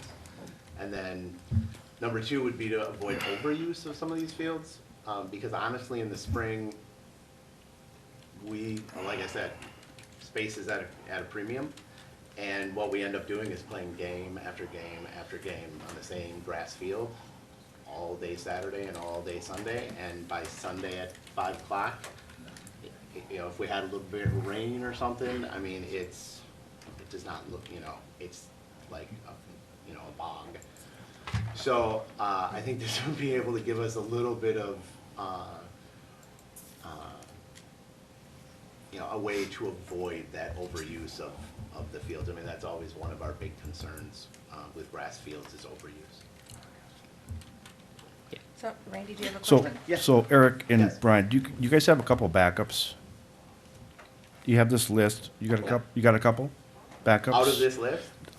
Besides this Additional? list? Oh, in addition to this? Yeah, do you? So, no. Not really. Well, you had a big, the thing We was had- pretty long. Well, we have, I mean, at the park board meeting, there was some discussion on green space that is close to our limits, and is there a way to change some of the parks, you know, move some walkways, move some trees, for space. And we also did have, some green space that is not parks. So, you know, I'll use Casey, I think it's Casey's Corner, that's right down at the corner of Alpine and, CC, Across the street from the bank. across the street from the Okay. bank. Casey's General Store owns that. So I'm asking, potentially one of them that you just have practices, Yeah. could you find another one? Because I know there's one on here people are not happy about. Okay. Yeah, I mean, then the other one, Judy's here, and. That's the one I'm referring to. Yep. Bergamot. Oh, I was actually referring to, Judy made. Well, we can contact talk about with- both of them if you like. With the people from, Madison International Speedway. And Oh, someone yeah. that we could possibly talk to Yeah. about another place. So we, certainly are not, closing closing the door to any Yeah. place that's flat and green. Yeah, yeah, Eric? got it. Yes. Talk to me about Hawthorne Estates Park, because that always seems to me to be a fairly wide open, flat space. Yeah, so That's the one off of Lexington I can and back comment. near the golf course. Back that way. Yeah. I can Did you go comment. to? Yeah. I mean, Yeah. that was one of the fields that we can put, I think the U7-8 or something like that, or yeah, we can put a couple U7, U8s. It's really wet and hilly back here, but this is all pretty much wide open space. So we. Hawthorne Estate is the one that Here, I'll is, zoom out a little Yeah. bit. So, Yeah, I know where. so this is the Highway 14 corridor eventually, and then this is the golf course. I think this is one of the parks on your list that I attended at the meeting, that it's not big enough for a full playing field. not even a Yeah. U9. I mean, it looks like it should be, but when they drew on it, it wasn't, It wasn't. because of those trees there and the inclines that you talked about. Yeah, sure.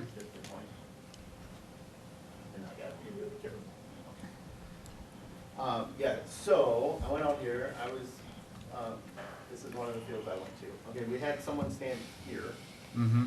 and I stood here, and I saw about that much of his legs up. So it definitely slopes. We walked it the day after it rained, maybe? It was a while ago now. Really wet, pretty much in here. We tried to put something here, Mhm. and we couldn't get our smallest field.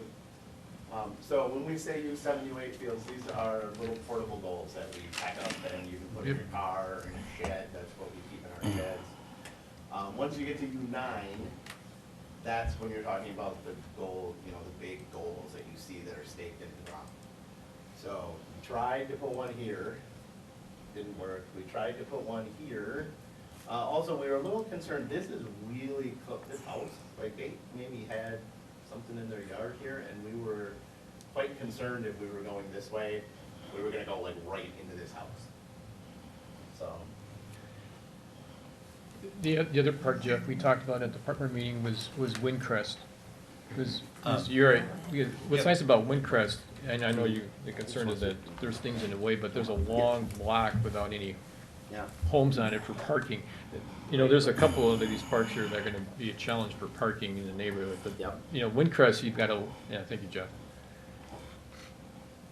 I know that the walkway's in the way, I understand We that. can move that. Yeah, but Jeff was talking about doing that, so. I mean, I don't think it's in great shape to begin with. It's, so well, it's like not- it says, it's at least 20 years old already, or at least close to that. Randy, do you have another? So Use it as a Eric practice. and Brian, the reason I was asking, I want to see if we can, and I know Bergamot's an issue I want to see if we can make everybody happy and find something that would work for you guys, and then the neighbors aren't upset. That's why I was asking. And we've Okay. had complaints before, like for the soccer club tournament, we had, where people were walking through yards. Yeah. You know, we work communication, we work signage. I think some people went door to door to talk to them about saying, hey, is it okay to put a sign in your yard? And we worked through communication when I was doing the little ones where people triple parked. And you just have to educate people and say, you know, be smart, you know, be courteous. And I think I'm just most not sure the of neighborhood's parents gotten do. over that yet. I know, Yeah. but, and I'm thinking that most people are parents too. So I think from that standpoint, Yeah. it'll be as much as we can. Yeah, I just want us to be open if there's another potential Oh, sure. somewhere else. Sure, there, and, you know, just to be clear, Brian and I, the complaints that stem from Bergamot predate Yeah. any of us. None of us who are currently on the board have any of this knowledge. We know Yeah. that we're not allowed to go there, but Yeah. that's the extent of our, Let's see if we can make both parties happy. okay. So Randy, my concern with that though is that, so I live in the neighborhood of two of these parks of Stone Ridge and Norm Champion. Stone Ridge is 6 houses from me. Norm Champion's like 2 blocks from me. So what happens if I call Village Hall and say, I don't like all the cars there? Then no, Got we it. no longer have practices there? At some point, you have to try to work with the sports I agree. organizations to move forward with what we have until we get new things. I mean, online. maybe you guys weren't there before, right? So maybe it would be totally different. I'm just saying that I've heard a lot of concerns about Yep. before. Yeah, and spring 2020 is going to be less of an issue than spring 2021. So next spring, that's why I think we're exploring every park. And is right that now. because of construction at JC? Okay. Yeah, assuming that's Yep. going forward. Because we that mapped, would be- you know, I've mapped out every field that we have access to right now, even, you know, assuming that these new ones are available. Yeah. And I mean. Yeah, I it's- know, I it's- totally yeah. get it. And that's the reason why having these extra spaces, talking about now, I think, forcing us to go and looking in other areas. What's out there? Yeah. What can be used? And in their defense, I did ask them to do that. Okay. We put us on Yeah. the spot because I- we hadn't done it. I did, And so- I did, and Mhm. Good. I was kind of mean about it. So thank you for showing up and doing the assignment, I appreciate that. My only other comment, and then I know Amanda has something that said, I would be interested in moving ahead with this and seeing how it goes, rather than just saying, it's gonna be a problem, we're not gonna do it. But that's my opinion. So you guys would do some education, obviously, folks.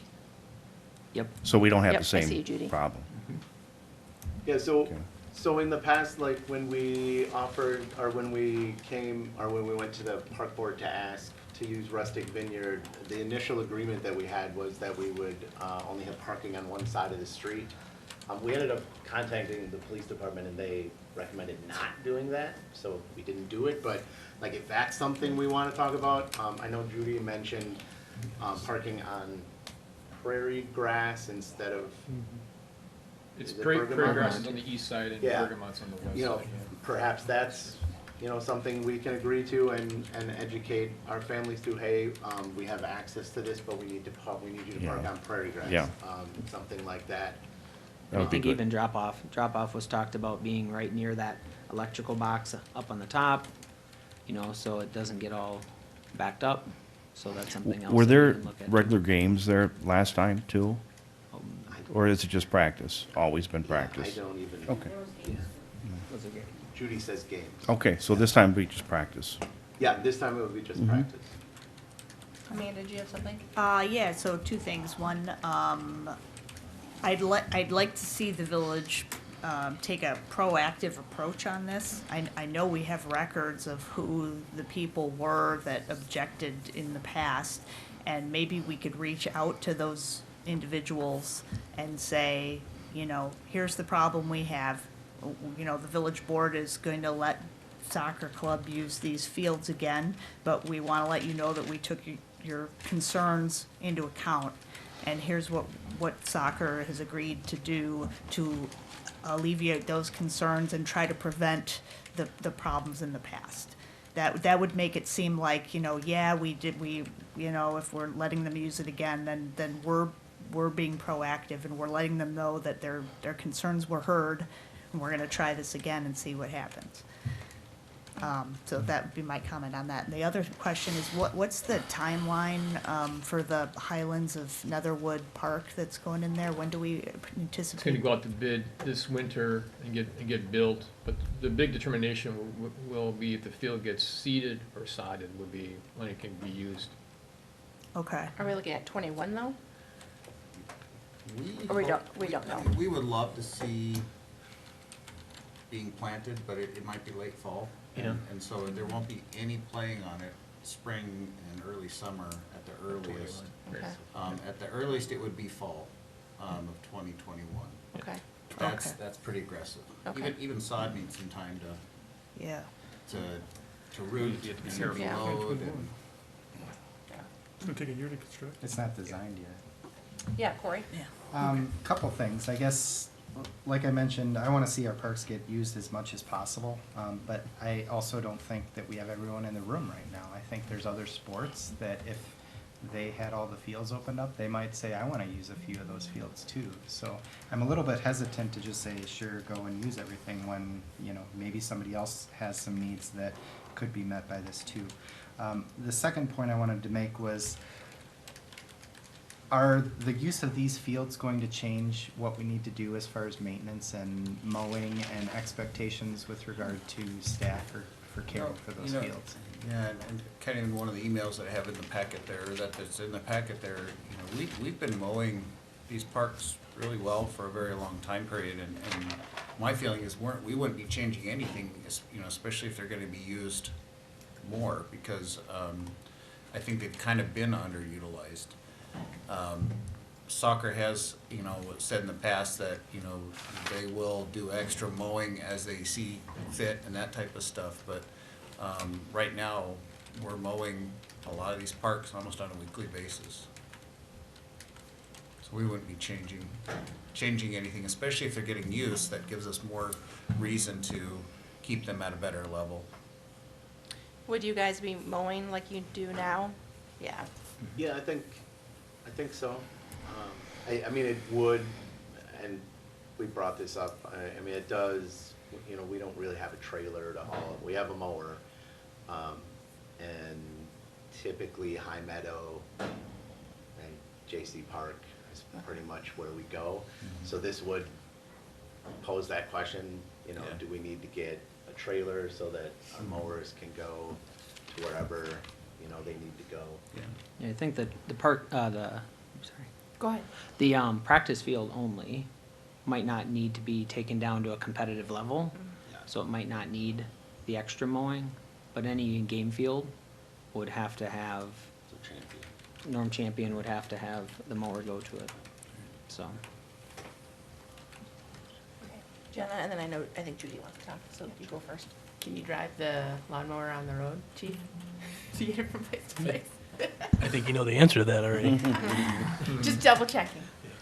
How about the sidewalks? You drive it down the sidewalks, It's almost All like right. a moped, so if we put Judy, it up did you on want to two come up wheels. and make a few comments? Thanks, guys, for making room. License plates and the mower. We'll put a slow-moving vehicle. There you go. Right. Yeah, I know you guys do. I thought the meeting was gonna be February 10th, so otherwise this would have been in your packs.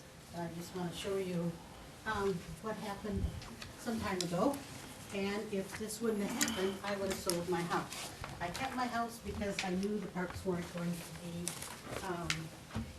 Judy, do you just want to wait and make your comments at the microphone? Do you mind? Sure. Okay.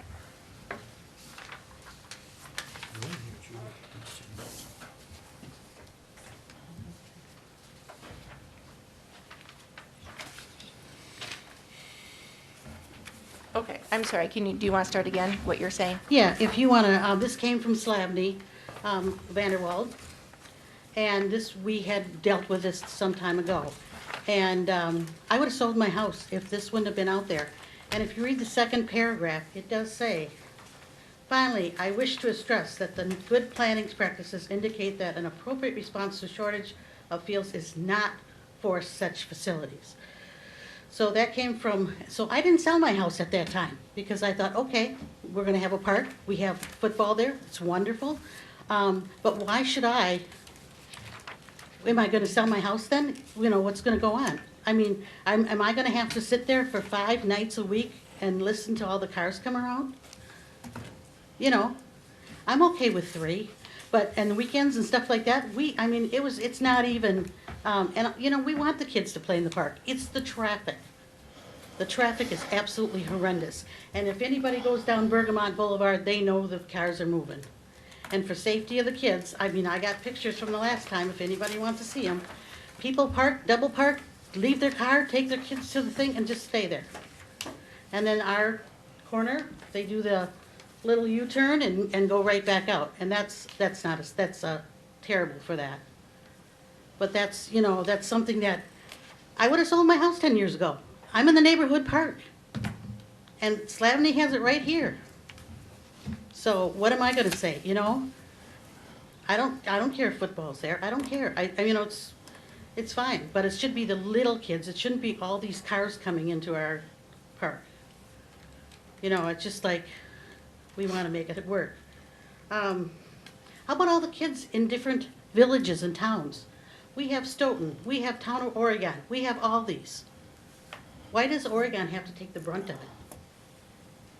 You know, we're sitting here trying to decide, oh, let's do it or let's not do it. Well, maybe we, as the village board, needs to talk to the Town of Oregon and say, hey, you know, or do we charge them? How many kids do you think you guys got that's not in the village of Oregon? Quite a few. It's less than 25%. That's 25%. That's a lot. Out of 700 kids, you said? Take that. What's 25% of 700 kids? That's a lot. So I'm just telling you my concern, because I'm just trying to figure out, and it says this not is on this form. So, you know, I want the kids to play in the park, but I want the traffic to go away. I don't want, you know, all that. So I'm gonna put that on chief. You gonna be out in front of my house every night? As staffing permits. Yeah, see, there we go, you know? And do I want to waste their time? No, I don't. I don't want to waste their time. I did tell them about the racetrack, so I'm hoping the gentleman that owns that racetrack was very, very excited about it, because their whole parking lot is flat and it's all grass. So they wanted to work with them. Did you get the chance to notify them? No, okay, because I sent all that information to Eric, so. You know, just trying to work and see what else we can find for another solution. But I'm just, you know, and then February, I thought this whole meeting was February 10th, because some of the neighbors were gonna come, and then all at once it was on the agenda tonight, and I found out about it when the park board meetings came out, and I'm going, whoa! So, you know, otherwise I probably wouldn't even have been prepared for this. But, yeah, just disappointing, just very, very disappointing. I mean, Bergamot is not, I mean, they move on Bergamot. The traffic is unreal. See what else do I, and you know, I work all day and I really put a lot of time into this village. I go home and I want solitude. I'm looking at every one of you. Has anybody been inside my house? Absolutely not. That's my solitude. I want to stay home. I want to have my own, you know, I don't want, you know, I need some time to depress. And I know you with your business, you do too. So, you know, do you guys want all that noise at your house? And all, you know, I love the kids. I mean, I just raised $60,000 for this new park. So to tell me I don't like kids, on my own. Plus I could even go with more probably when, you and I did a lot of it. So, I mean, we've really been aggressive trying to get these parks ready to go. But I don't feel like I should be penalized and, you know, 7 days a week, that's unbelievable. So it's, you know, what people think, I don't know.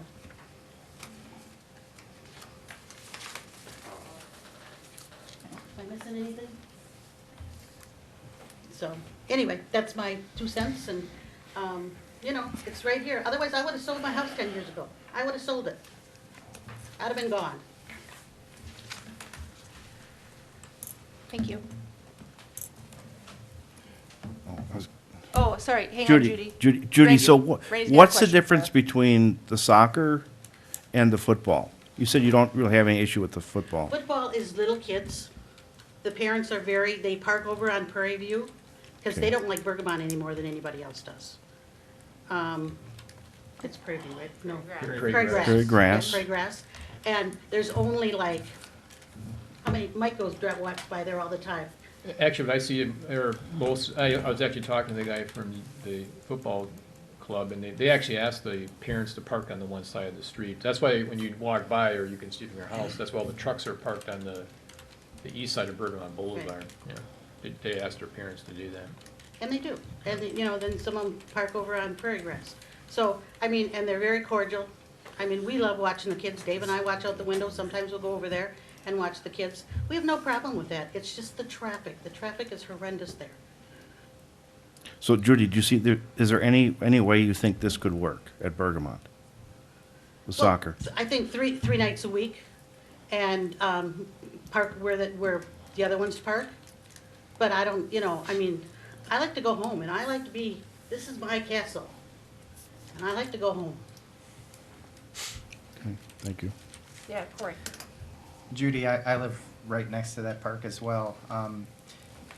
You're on the park board and you know what's going on, and you mentioned J.C. Park. We're going to have a time when we have fields down when we're going to have to kind of do things differently.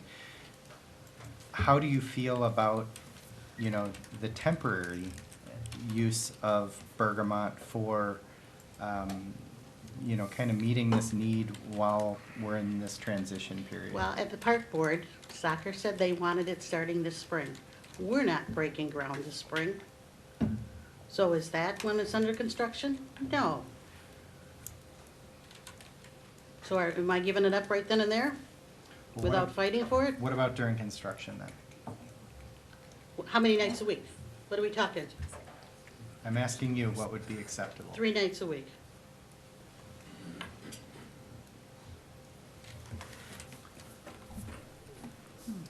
Other comments? Yeah, Jerry?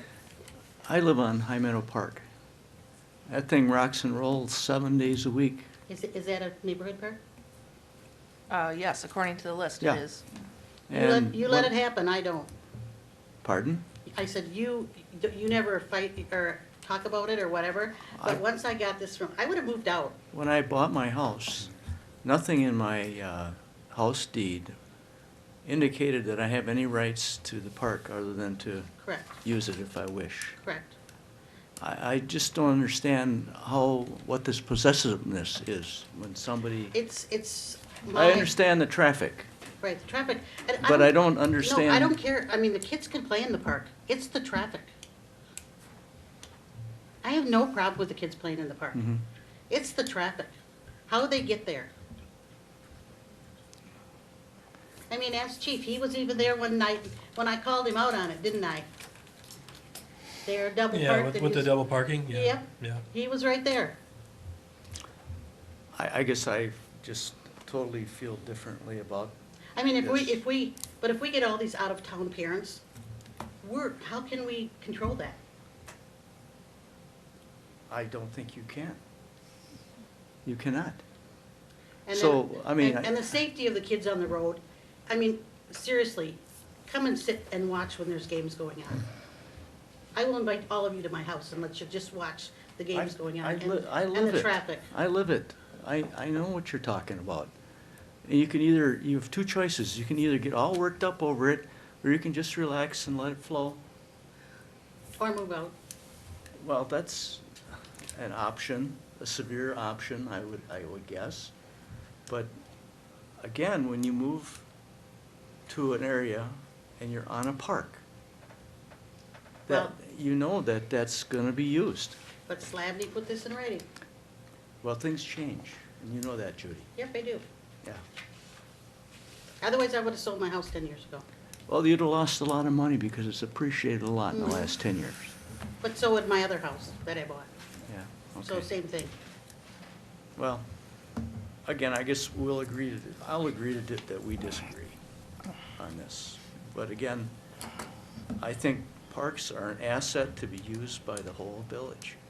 And I agree with that. Parks should be. Yeah. But the driving and the traffic is horrendous. Would it help? I don't know if soccer could have volunteers designated to direct traffic at those times, or really do an education campaign. I mean, I know you guys want to do that. If it's practices, you're not having people from out of town. Games, you might have people from out of town. You are and having that would be more 25% of those kids can be challenging. from out of town. And there's a lot of coming and going. Yeah. You know, people don't stay. So typically at that age group that we'd be looking at. Do you want to come up to the other mic here? Sure. I'm gonna ask. So what we're looking at Bergamot is not the really little kids, in our experience, and it might be different for football, but in our experience in soccer, it's the really little kids whose parents park and stay. As you get older in soccer, the parents tend to drop off and leave. So they do not park, they do not stay, they pull up, they let the kids out, and they go, back home or run an errand or whatever for an hour or so when they're practicing. Again, we'd be happy to ask people to park, be it on one side of Bergamot or not on Bergamot at all, and then on Prairie Grass. As Jerry said, I mean, you guys can ask people to do things. They may or may not listen to you. We work through a lot of these kinds of things with, for example, the school district at Netherwood and Prairie View in that lot. Again, as Brian pointed out, we've been proactive, be it with signage, communications to our families. Brian mentioned it, we had some issues in Brooklyn with people walking through people's yards. We went up and talked to the people. They gave us permission to put a sign there, please don't walk through. They were very happy. They emailed us afterwards, said, thank you so much for doing that. Everything was great. We feel like we've tried to be responsive in any of these situations. I know Judy at the park board meeting mentioned that they tried to get the soccer club to be more responsive when this happened earlier. Again, I just can't speak to it. So How many years ago was that, Judy? Probably, 10 years ago now. Otherwise, I would have sold my house. So, I can't speak to it. I wish I could. Hang on, so Johnny, your question? So is 3 nights a week, could you commit to that? Limiting it to 3 nights a week at this particular location? The Sure. practices? Yeah, Okay. yeah, we could do that. That's fine. Okay. And then I think that coupled with education to the parents about where to park and Yeah. or best places to drop off. Yeah, so there need to be an Hopefully- agreement on that. Yeah, and we can try it out and see if things work. Well, and it's the thing of that, I'm afraid a kid's gonna get hit, and then it's gonna be a sad thing. Yeah. Because it's the traffic. Bergamot is moving. And if there are issues, we would hope that we would be notified of them, and that we, whenever we hear from people, we don't, and I don't want to call into question any of my predecessors or anything, but I just can't, like the way that we operate. If I received an email from Jeff or Mike or whoever that said, hey, we got this complaint, or Brian, Jeannie, Brian, whoever, that we would just be like, meh, well, whatever. That is not how we operate. We get frustrated when people don't follow, what we're supposed to do, but we certainly follow up with them. We certainly try whatever we can to educate. I mean, we went to the point at Prairie View and Netherwood, the school district doesn't want anyone parking on the little driveway part. They want them to go into the lot. So we posted signs, and there were still people doing it. We made up flyers. I made up little flyers, and we would stop, and I'd have my kids help me, and we would just put them on the windows of anybody who was parking there, or the windshields, right? I mean, whatever we can do to, and to your, I think it was your question, Amanda, I don't think we can commit to having someone, like out there to run parking. But if we do hear that this is a problem, you know, I'm sure we, you know, if we went out there a night or two, that would probably, you know, if we have a problem and I walk up to a car and say, hey, you know, didn't you get this email? Didn't you see this? You know, we've made it very clear, you shouldn't be doing this, so please do not do this again. I'm hopeful that that would And maybe resonate. let them know the consequences. Yeah. Like, if you continue to do it, you're gonna lose playing in this park, and your kid may not be able to Yeah. play soccer. Yeah, and that's, you know, again, we can't get everybody, you know, we're never gonna get 100%, but Right. we always will strive to do it. So I apologize for any inaction that our club had in the past, and if I knew anything about it, I certainly would be a different discussion right now, so. And I think we can connect with football and. Football's and see what- fine. And see what they did. Okay. That really worked. Yeah. Because I went to that park I was in football up until 2 years ago. And we were there for 4 or 5 years. We practiced at that field. I mean, I went to go see where you lived so I could find out the motion of that street. I mean, and I parked right by that electrical box. Every night, I was one of the few parents that stayed during our practice. And so, and that's why I wanted to kind of see what you were seeing. And so, we'll talk to the, I'll talk to the football team or football club and figure out what they did and look through my communications from them.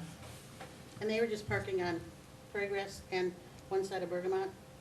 And then it's so much safer for the kids, instead of them getting out on the wrong side of the street and crawling over mom and running and not even looking.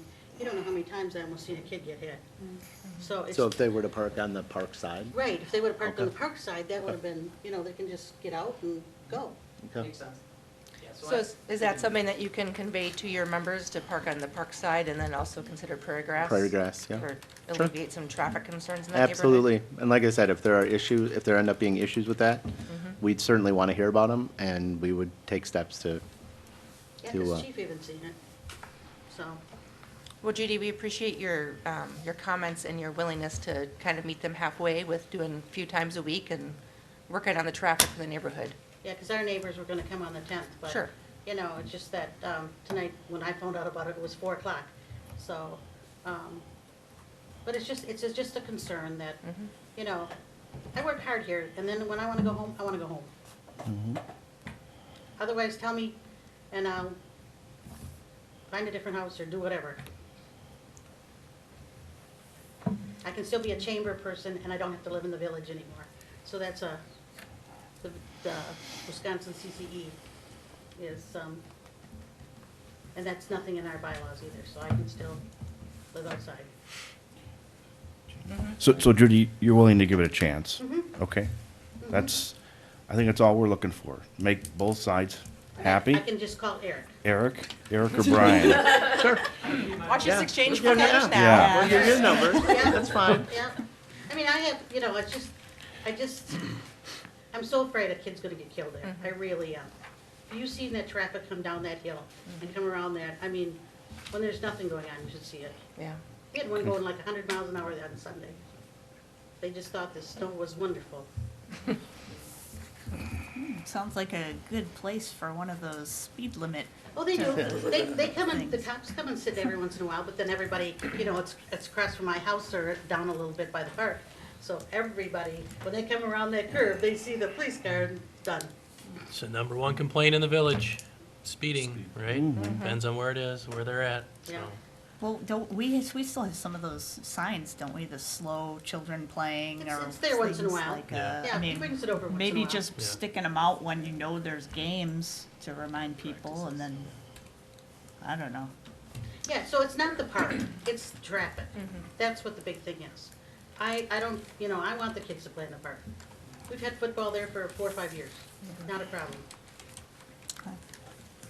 So Mike, I have a question for you. What kind of motion could we make that would be useful here?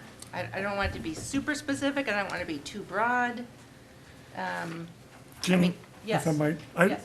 I'm a little hesitant to put this into a motion. Okay. I'd rather see it done between what they've heard tonight and their organizations and the other organizations to follow along with what Corey's saying, because you're gonna get other people wanting to know if they can use the park or not. That doesn't mean we shouldn't enforce and shouldn't be aware of what's going on, but to have it down in a motion, then I think that makes it more of a, it could make it more of a problem than just letting them trying to work it out among themselves.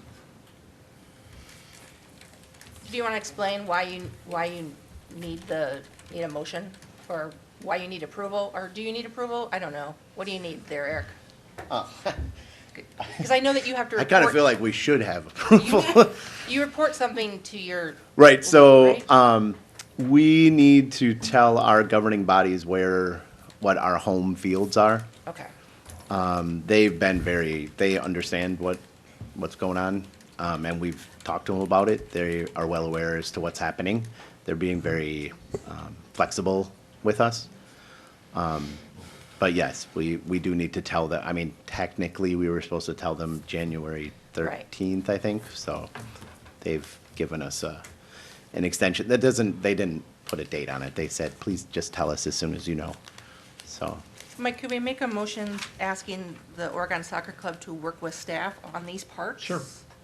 So that you could at least give them to your league, and I wrote down when you're having practices and games, maybe, do you want to put that in writing and give it Yes. to staff? Yeah, that was actually the plan that we Yep. had kind of talked about at the park board, was Okay. laying out a more specific schedule. Okay. I think that any place you play 7 days a week, I'm not trying to be a spoiler here, we're gonna get complaints. And, I mean, I'm just being honest with Yep. that. I mean, so I've been here for a while, and every park that they listed, we've gotten complaints on. And I'm just, and mainly, I'll be honest with you, mainly it was kids running through, Yards. yards Yeah. and relieving themselves. I'm just saying.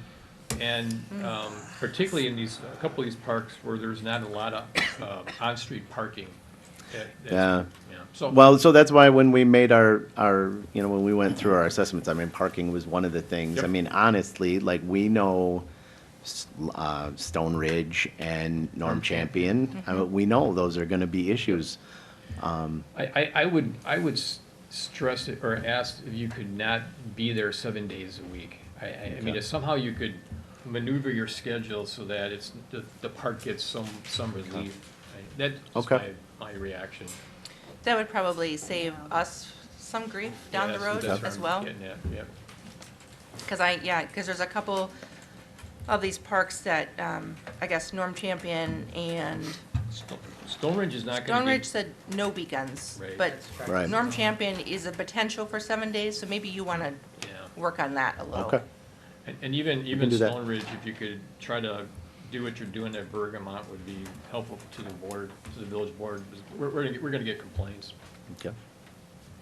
So, I mean, I understand you're trying to juggle it, but if you could somehow do that. And I think Jeff and I should really try to work with you, work with the organizations to try to make Windcrest a more usable park because of all the parking on the street. Yeah, that's great. Yeah. So. I mean, the other one is Bethel Greenacre. Yeah, I was That has reading great your parking. comments. Yes. It's gonna need Yeah. more dirt moved there. Yeah, it needs a lot of work. Yeah, but so that's it's an got great example parking. where I said, are you guys willing to throw some money into Yeah. improving some of these parks so that we can use them for playing fields? Because Yeah, there real- has to be some give and take here. We got a real bargain when we got Bethel Greenacre Park. I'm not being Oh, from the sarcastic. developer, No, you mean? yeah. Yeah. Yeah. Well, that was before we had a strategic park plan, Correct, correct. and developers just didn't give us the wasteland and say, here's your park. Right. It was a learning We learned. century. We learned. Century. Corey, I'm sorry, did you have another Yeah, I had comment? just for Eric. Sure. You know, I know you've been talking with a lot of the other groups, and I guess just want to verify with you that you have to tell your board what your home fields are. Mhm. If we run in, you know, we're in uncharted territory of what's going to happen with these fields. One of them may not end up working. Are Yeah. they flexible enough to say, well, we know things might change a little? Yeah, bit? yeah, they've been really good in asking what they can do to help us out. I mean, I emailed them and called them and said, hey, this is the situation, and they said, yeah, that's fine. I mean, that's okay. If that's what happens, that's what happens. And I guess everything that we're talking about is, we're dealing with parks that are being used really not for the exact, reason of what they were intended for. I think when we have a community park, like JC, like Highlands and Netherwood, we're gonna have parking, we're gonna have restroom facilities, Yeah. we're not gonna be cutting through people's yards. So I think long-term, this problem is gonna get easier and easier, but I think in the interim, like right now, we just need to figure out a way to make it work. And we need to keep residents happy, we need to keep fields used, we need to keep our youth engaged in playing sports, so again, just working together. Yeah, and just so, at any of the remote locations, we will put porta potties, to make sure that hopefully that kind of Thank stuff you. doesn't happen. Again, in Brooklyn, we dealt with people going through yards. We get a little bit at High Meadows right on the corner of Ames and Scott. So I think, have talked to them about that. So, if they're Champion, for sure, there's like a whole row of houses that back up to the park. So those would be one's potential. I mean, the other side, I don't think we have to worry about. I don't think anybody's going to come through that, like, marshy area. So, and Stone Ridge, I mean, I guess people could try to go through because there's 3 houses on Lynn that you could maybe try to sneak through. I mean, the front to the park is much easier. that's Champion's right just by a my little house. different because it hooks back around. But again, if these are things that come up, we would be happy to educate and talk to the neighbors and try to. As much as you can do that, it will keep us out of the conversation. Because when we get in the conversation, things get more difficult Okay. or take longer, right? Yeah. Yeah, Amanda? Just a quick point, Judy did make a good point about kids from other areas being part of the soccer club, and you may have already answered this before, I apologize if you've already told me this, but have you reached out to the town of Oregon or Brooklyn or Fitchburg for green space? The only one we've talked to is Fitchburg out of those, and it sounds like they've had some changes in what's going on there, so I'm not tremendously optimistic. And we've also, I mean, I've said it before, but we've reached out to Verona, Redden Soccer Park. That's another place we've gone. Brian is currently tracking down the owner of every available open green space in town. That's his quest right now. There's a town of Oregon park. Yeah, that- like- when I was on their website, they had 4 parks listed on the town of Oregon. And looking from the sky, it's really hard to understand who owns what space. One of the parks had this wide open, it's near Crowley. That was, I don't know who owns it, and I don't know how flat it is. But there's another, I don't, from the sky it looks great. But it could be a alfalfa field. I'm not for sure. Or sloped or whatever. Yeah, so I think that is another option. Once it gets because this started in cold weather and more snow. We haven't walked them since then, since the December meeting or the Okay. November meeting. Just call the town hall. Call the Oregon Town Hall. No? Okay. They'll be glad to help Wayne you. Ace. Wayne Ace will be your contact. He knows everything about it.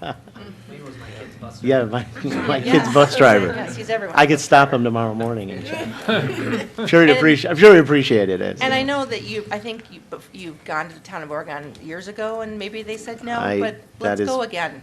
Yeah. Because, let them know what the village is doing, that we are, we're bending some norms. So Okay. let's see if they can also come to the table. Okay. And, We'll do, Yeah. again, we're not, I don't think we're crossing anything off our list unless Okay. people tell us to cross them off the list. Randy? did So you- Eric and Yeah. Brian, just thanks for listening to the concerns and working with Sure. us. It's complicated, we'll figure it out. Yeah, and thank you. Thank you. Yeah, we appreciate it. Thanks. Judy, did you have Anything one else? more thing? It's just Yeah, that here. town of Oregon, if you wanna get a hold of, you got kids that are by those parks, it's the neighborhood that takes care of those parks. So you have to get the neighborhood people to agree for that, new plan. Good to So know. if you guys have kids in those areas, hey, it's gonna be right there. Recruit the kids from those neighborhoods for your team, and then have their parents play in the There you go. parks. It's a strategic plan. Okay, So I think our Yes. next steps, maybe are you all gonna prepare just in writing kind of what we talked about with Yep. days of the week, times, and then maybe you can send that to Mike and I for review. We can make sure that kind of lines up in terms of number of days of the week, make sure nothing's getting used every day, and then Mhm. we can approve that, you know. Bring that plan back to us, I think it'd be better than, is that okay with you Bring guys? that back maybe for the February, first February. But they need it. Yeah, Jonah's gonna make a motion. So I'll make the motion to direct staff to work with the soccer club and other youth sports to create a use plan for the park. These, you wanna say For these parks? for the Norm Champion Park, Stone Ridge Park, High Meadows Park, Bergamot Park, with the caveat of the limitations we spoke of, and Rustic Vineyards Park. Does that help you guys? Is that good? So the limitations I have noted on Bergamot and Stone Ridge with trying to limit it not to 7 days on the other two. And Correct. Bergamot's 3. And Bergamot and Stone Ridge were 3. Yeah. Norm No, Champion, in- is that 2? Yeah. You said Norm Champion? So you have Yeah. Norm Champion being used 7 days a week, That practice one's- and games. And that one's going to be, because when we lost, Russ, High Meadows? Brooklyn. Oh, Brooklyn, oh, Brooklyn, it's a spring. yeah. And because of that, that's the field that we use. And with moving Rustic Vineyard to a U9. Yeah, potentially, no, or I still think, U11, I still think we can make that work. still? Yeah, Okay. yeah, I think we can still make it work. We'll try. We'll try to limit them Well- all to 3, well- but Yeah, we'll sure. see. Great. We'll Yeah. let you know in an email if we can't, but we think we can. Okay. Okay, I'll maybe- second Jenna's motion. Okay, so we have a motion and a second. Yes, David? just want, work with staff on all this. I mean, Yep. whether you think it will work or not, Yep. work with staff. We don't need the heavy load of additional complaints, and you certainly don't want to be banned from another park No. because of those complaints, so No, I agree. work with them. Absolutely. Maybe we can just set up a meeting too, we can just go through this rather than try to do it through email. Okay. All right, all those in favor of the motion say aye. Aye. Any opposed? Motion carries. Thank you, everyone. Thank you. That was, Thank you. that was good. Mhm. Appreciate it. I'll send you guys Okay. a note tomorrow morning, if we can find a time. Yeah. So, okay. Thank you. So do you want to Okay. keep going with park board, or should we It's go up to back? Oh, I have such power. The other ones are easy. All right, sure, Corey. Why don't you just finish the park board stuff, and then that'll be easier for me to figure out. So the next request that the soccer had was to consider not beginning J.C. Park West construction until after September 2020 Fall Fury was completed. With the timeline for designing and construction, we don't think that that will remotely even be a possibility. So the park board moved to approve and unanimously approved considering not beginning that construction until after the 2020 Fall Fury. So I guess I'll make a motion that the village board approve that motion as well. I'll second it. There's a motion and a second. Any discussion? Yes, Just the David? one question, and that was the dates. I'd like to have staff confirm that there's no way that we're going to be able to start construction before those dates. Nope. All right, thank you. All right. All those in favor say aye. Aye. Opposed? Motion carries. All right, next, Corey. The next one was the soccer club's request to consider approving temporary fields for the soccer tournaments at the redeveloped J.C. Park West. So just utilizing the green space that's available out there during their soccer tournaments. And that was unanimously approved by the park board. So I'll make the motion to approve that as well. Is there a second? I'll second it. Okay. You have a question? Yeah, so you're talking about, using additional J.C. Park West area during their Fall Fury Correct. before construction starts? No, that's After. after construction J.C. starts. Park West is completed. When it's completed, that they get to use some extra green space Yep. for their tournament. Yep. Okay. Thanks. Do you have something? I just wanted to confirm, isn't that kind of how you're already operating with the J.C. Park, is using additional green space outside of the field? So not much of a change, is that? Yeah, so I guess I would need, Mike, do you have clarification on what you're considering to be this additional space up there? Just so I'm Be on clear.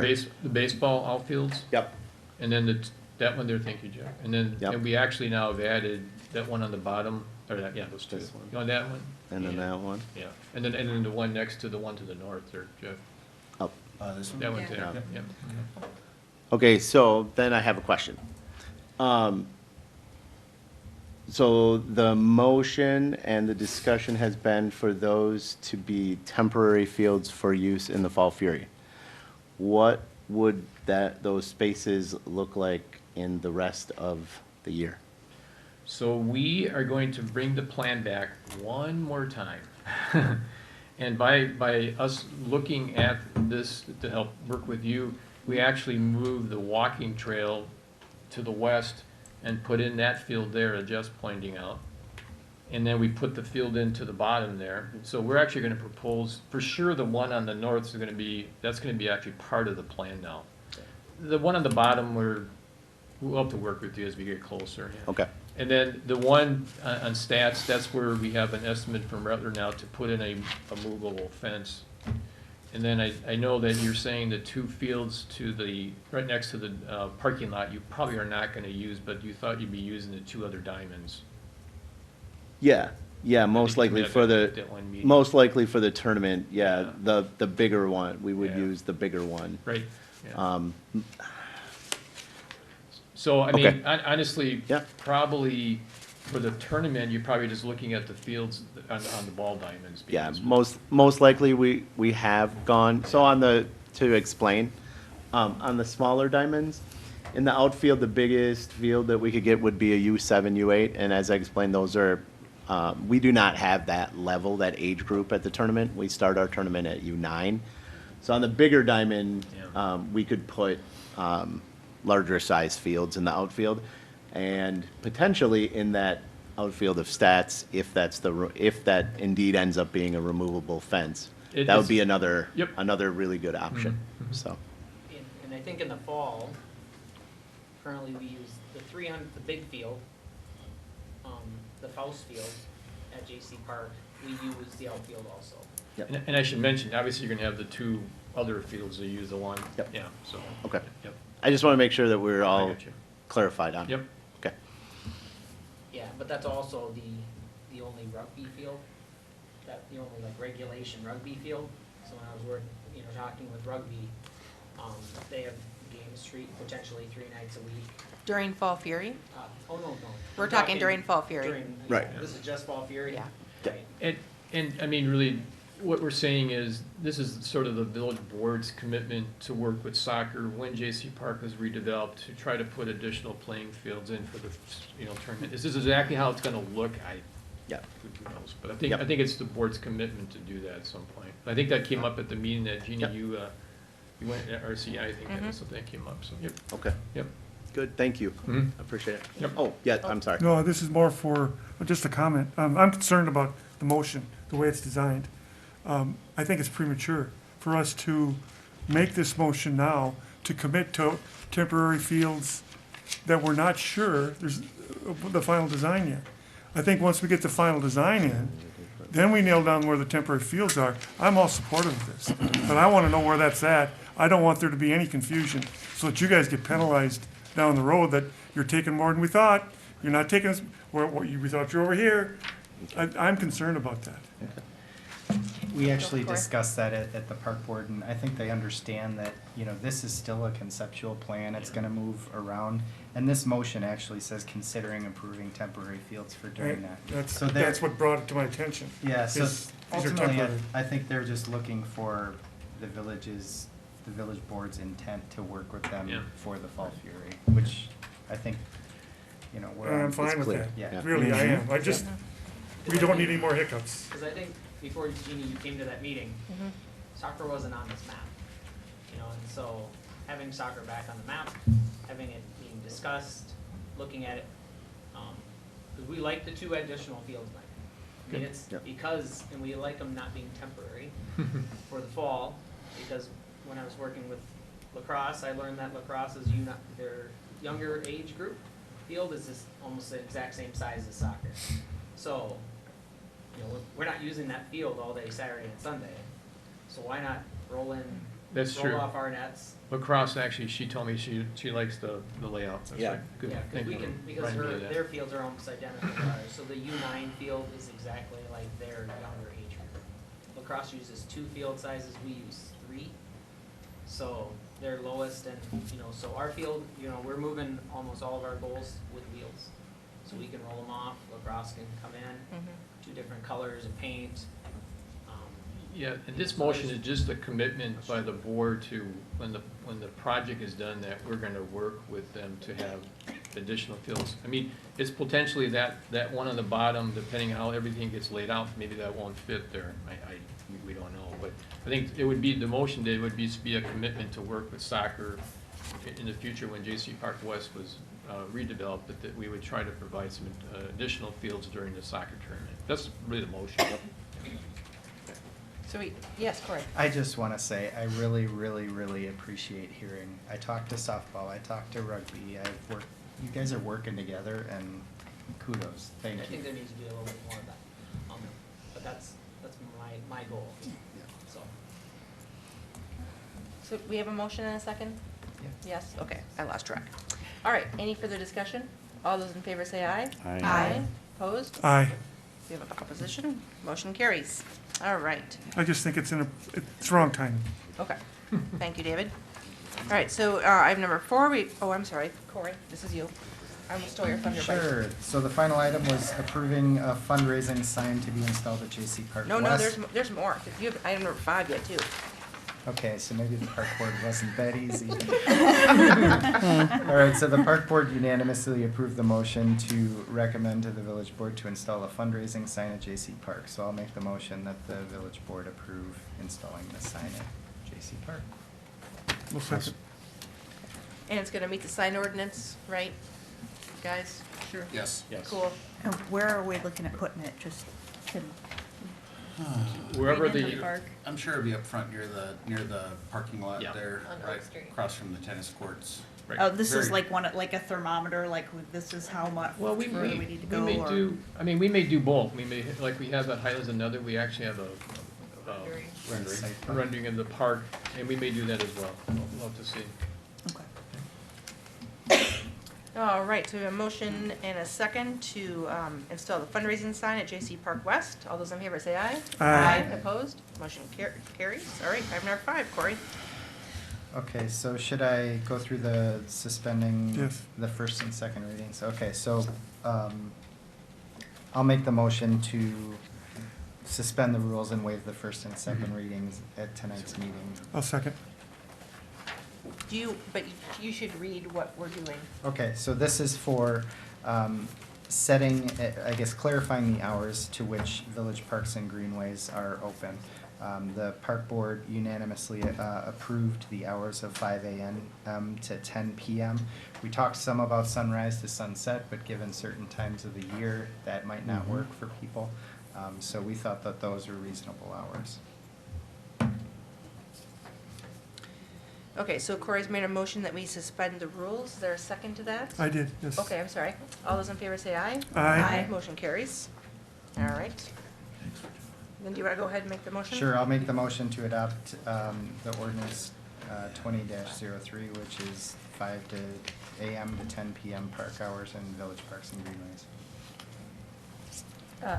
Just some background, do we have any kind of history on how late some of the parks are used? I was thinking about the softball diamond, I mean. my wife- I'll just second it so this can continue. Okay, I'm go sorry. ahead. Sometimes they're down there past 10.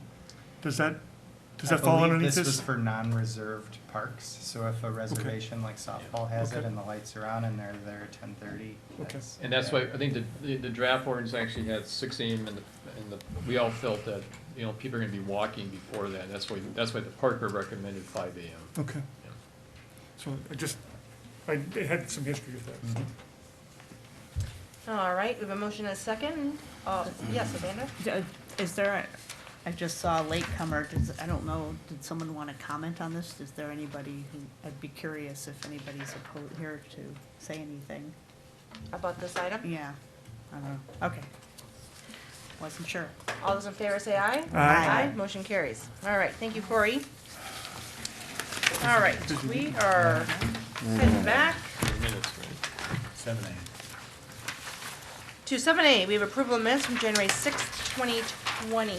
Do I have a motion to approve? I'll move to approve the meeting. Second. All those in favor say aye. Aye. Motion carries. Number 8, we have approval of vouchers tonight. We have vouchers in the amount of $793,199.65. Can I get a motion to approve to get this on the floor, please? So moved. Second. All right, questions? Yes, Jerry? On page 10, items 10772 Madison Metro, Saw that too. for 2020 adaptive management, $75,000. Jeff? Yep. We bought an adaptive management.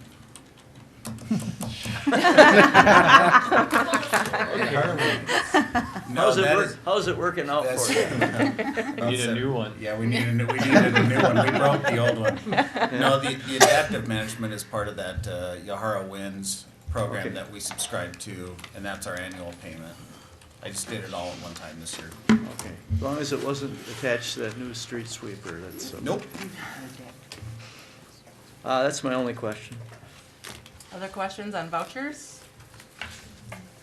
Roll call, please. Donovan, Aye. Carpenter, Yes. Peterson, Yes. Glish, Yes. Jacobson, Yes. Bollig, Yes. Horton, Yes. Thank you. That passes. So now we have community input. This part of the agenda allows members of the public to provide information to us on any item not on the board agenda. Is there anyone that would like to talk to us? Okay, that's a no. Thank you. Item 10, proclamations and announcements. Do we have any board comments tonight? Item B. Rachel, do you want to read this? This is exciting. Sure. The Senior Center's annual pancake breakfast and bake sale will be held on Sunday, January 26th, this Sunday, from 7 a.m. until noon at the Senior Center. Everybody is welcome. Members of the Oregon Brooklyn VFW Post 10272 will do the breakfast cooking, and Senior Center volunteers provide the bake sale goodies. Proceeds help support Senior Center programming, so come on out, everybody in the community, and have a pancake. Excellent. Thank you very much. Rachel, about how long does that last? It's from 7 in the morning until noon. Noon? Mm-hmm. And then, if I might, Jeannie? Sure. Just one more comment to support what Rachel said. I would encourage the whole community to come out to this. This is just not about the senior center and those that participate there. It's about the whole community support. And it really would be nice if we could get a good portion of the community to come out and just see what's being done down there, because it's a fantastic place. Thank you. Thanks, David. All right, item C, we have staff comments. We have some upcoming meetings on there. Anything you want to highlight, Mike? I have the word possible for February 10th, and we are actually going to need that. It may be a very short meeting. What's going to happen is we're going to try to have a park board meeting and the planning commission meeting the week before to keep the Highlands and Netherwood Park moving along. And because we don't have a meeting on February 17th because of the election, we're going to ask the board to approve the Highlands and Netherwood right, bid document, or what do you want to call it, on that night so we can keep on schedule. Otherwise, we'd have to wait all the way to the end of the month and we'll be off schedule. So put 5 o'clock down on the 10th if you would, please, and it'll be possibly a short meeting. So it's not possible then? Just cross out possible. Yeah. So, hey, Jerry, since you're talking, on February 24th, can you lead that meeting for me? So I'm going to be out of town. I would love to. Thank you. All right. So, who knows what'll be on the agenda now? Yeah, who knows? Jeannie's gone. Let's just go wild. Be a short meeting. Thanks. All right, item 11, communication and miscellaneous business. Item A is discussion and possible action regarding approval of People's United Methodist Church facility use for 2020 elections. We have a recommended motion to approve the People's United Methodist Church request form in the amount of $600 for 4 elections in 2020. This fee has not changed for the last 7 years. Someone like to make that motion? I will. I'll second. Any discussion? All those in favor say aye. Aye. Motion carries. Item B, we have a discussion and possible action regarding Historic Preservation Commission appointment. We have a recommended motion to appoint Linda Scythe as the Historic Preservation Commission's alternate member for a term expiring in 2022. Someone like to make that motion? I'll move. I'll second. Okay. Any discussion? All those in favor say aye. Aye. Motion carries. Thank you, Linda. Item C, we have library information, the Buzz and Capital Campaign progress of Update 2019. That's in our packet. Item D, we have discussion and possible action regarding the request to execute addendum to Dane County 2020 Purchase of Service Agreement. So we have information on this in our packet. Would someone like to make a motion to execute this purchase of service agreement? I'll make that motion. I'll second. We have a second. Is there any discussion? All those in favor, did you want to say anything? Sorry. Pretty self-explanatory in the memo. Okay. All those in favor say aye. Aye. It was a very nice, short, brief memo. Thank you. Mm-hmm. Was that a jab? No. Item E. Took him a while for me to get that in there. Item E. Jeff's Oh, awake. Here we go. Speaking of memos. Actually, this one's pretty My brief too. first memos of the, yes. Yes, Jeff. Okay, so item E is, thank you for giving us an update. This is an update on Janesville and South Perry Parkway intersection evaluation. Yeah, in order of transparency, and I know there were some very concerned residents, and they wanted to kind of be kept abreast with the situation, and so this was an email that we got from our consultant, and I just kind of recapped it there for us. So Okay. we'll be hearing more. Yeah, so, members of the public, this is in our packet. I think the big items is that the traffic count showed, the intersection probably will not meet the warrant analysis for signals. That doesn't mean we can't do them. It just means that Correct. Dane County doesn't help pay for them. Correct. We would lose our 50% cost sharing in the signal. Yeah. So, yeah, good memo, good information. So we will await the final report. Thank you for keeping us up to date on that. You're welcome. All right, item F, so we have a discussion of possible action regarding Drainage District Number 32. This is called the Lerner Lateral Dredging. We have a recommended motion to approve Curtis Excavation for a not-to-exceed amount of $25,000 for the cleanout of the Lerner Lateral. Someone like to make this motion for discussion? I'll make the motion. All right. I'll second it. All right. Do you want to explain this a Yeah, little, great. Jeff? So obviously, if we're just kind of go to the exhibit, we did the dredging of this last year in 2019 in cooperation with the Drainage District.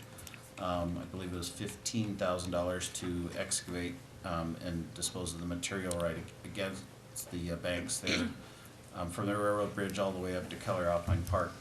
Well, part of the work that we're doing planned for later this summer and spring, early summer, for up in Cusick Parkway and with the pond up there to help relieve some of the stuff we're getting from Lake Barney, involves us also having this drainage lateral, we're calling it the Lerner lateral, to be cleaned as well. And we're moving ahead quickly on this because, you know, really honestly, you know, it's a swamp out there right now with just so much water. The best time to be working out there will be in the freezing conditions. And so I've asked for an estimate from the same individual who did the work last year, did a very nice job and very efficiently and very effectively. He estimates $20,000, but that's before he's kind of gotten totally into it, so I wanted to just give us a little bit of room in case there's some contingencies. So that's why I've asked for 25. Okay. Corey? 2 things. Is this in the Drainage District's jurisdictional area? It is. Okay, and then how are we paying for this? We're paying for it out of the borrowed money that we did for those $300,000, I believe we're borrowing in 2020 for the engineering, the dredging, and also the work to be done. Jerry and then Amanda, and then David. So we can't get Drainage District to co-op with this? They are cooperating with it. The Drainage District is just a board.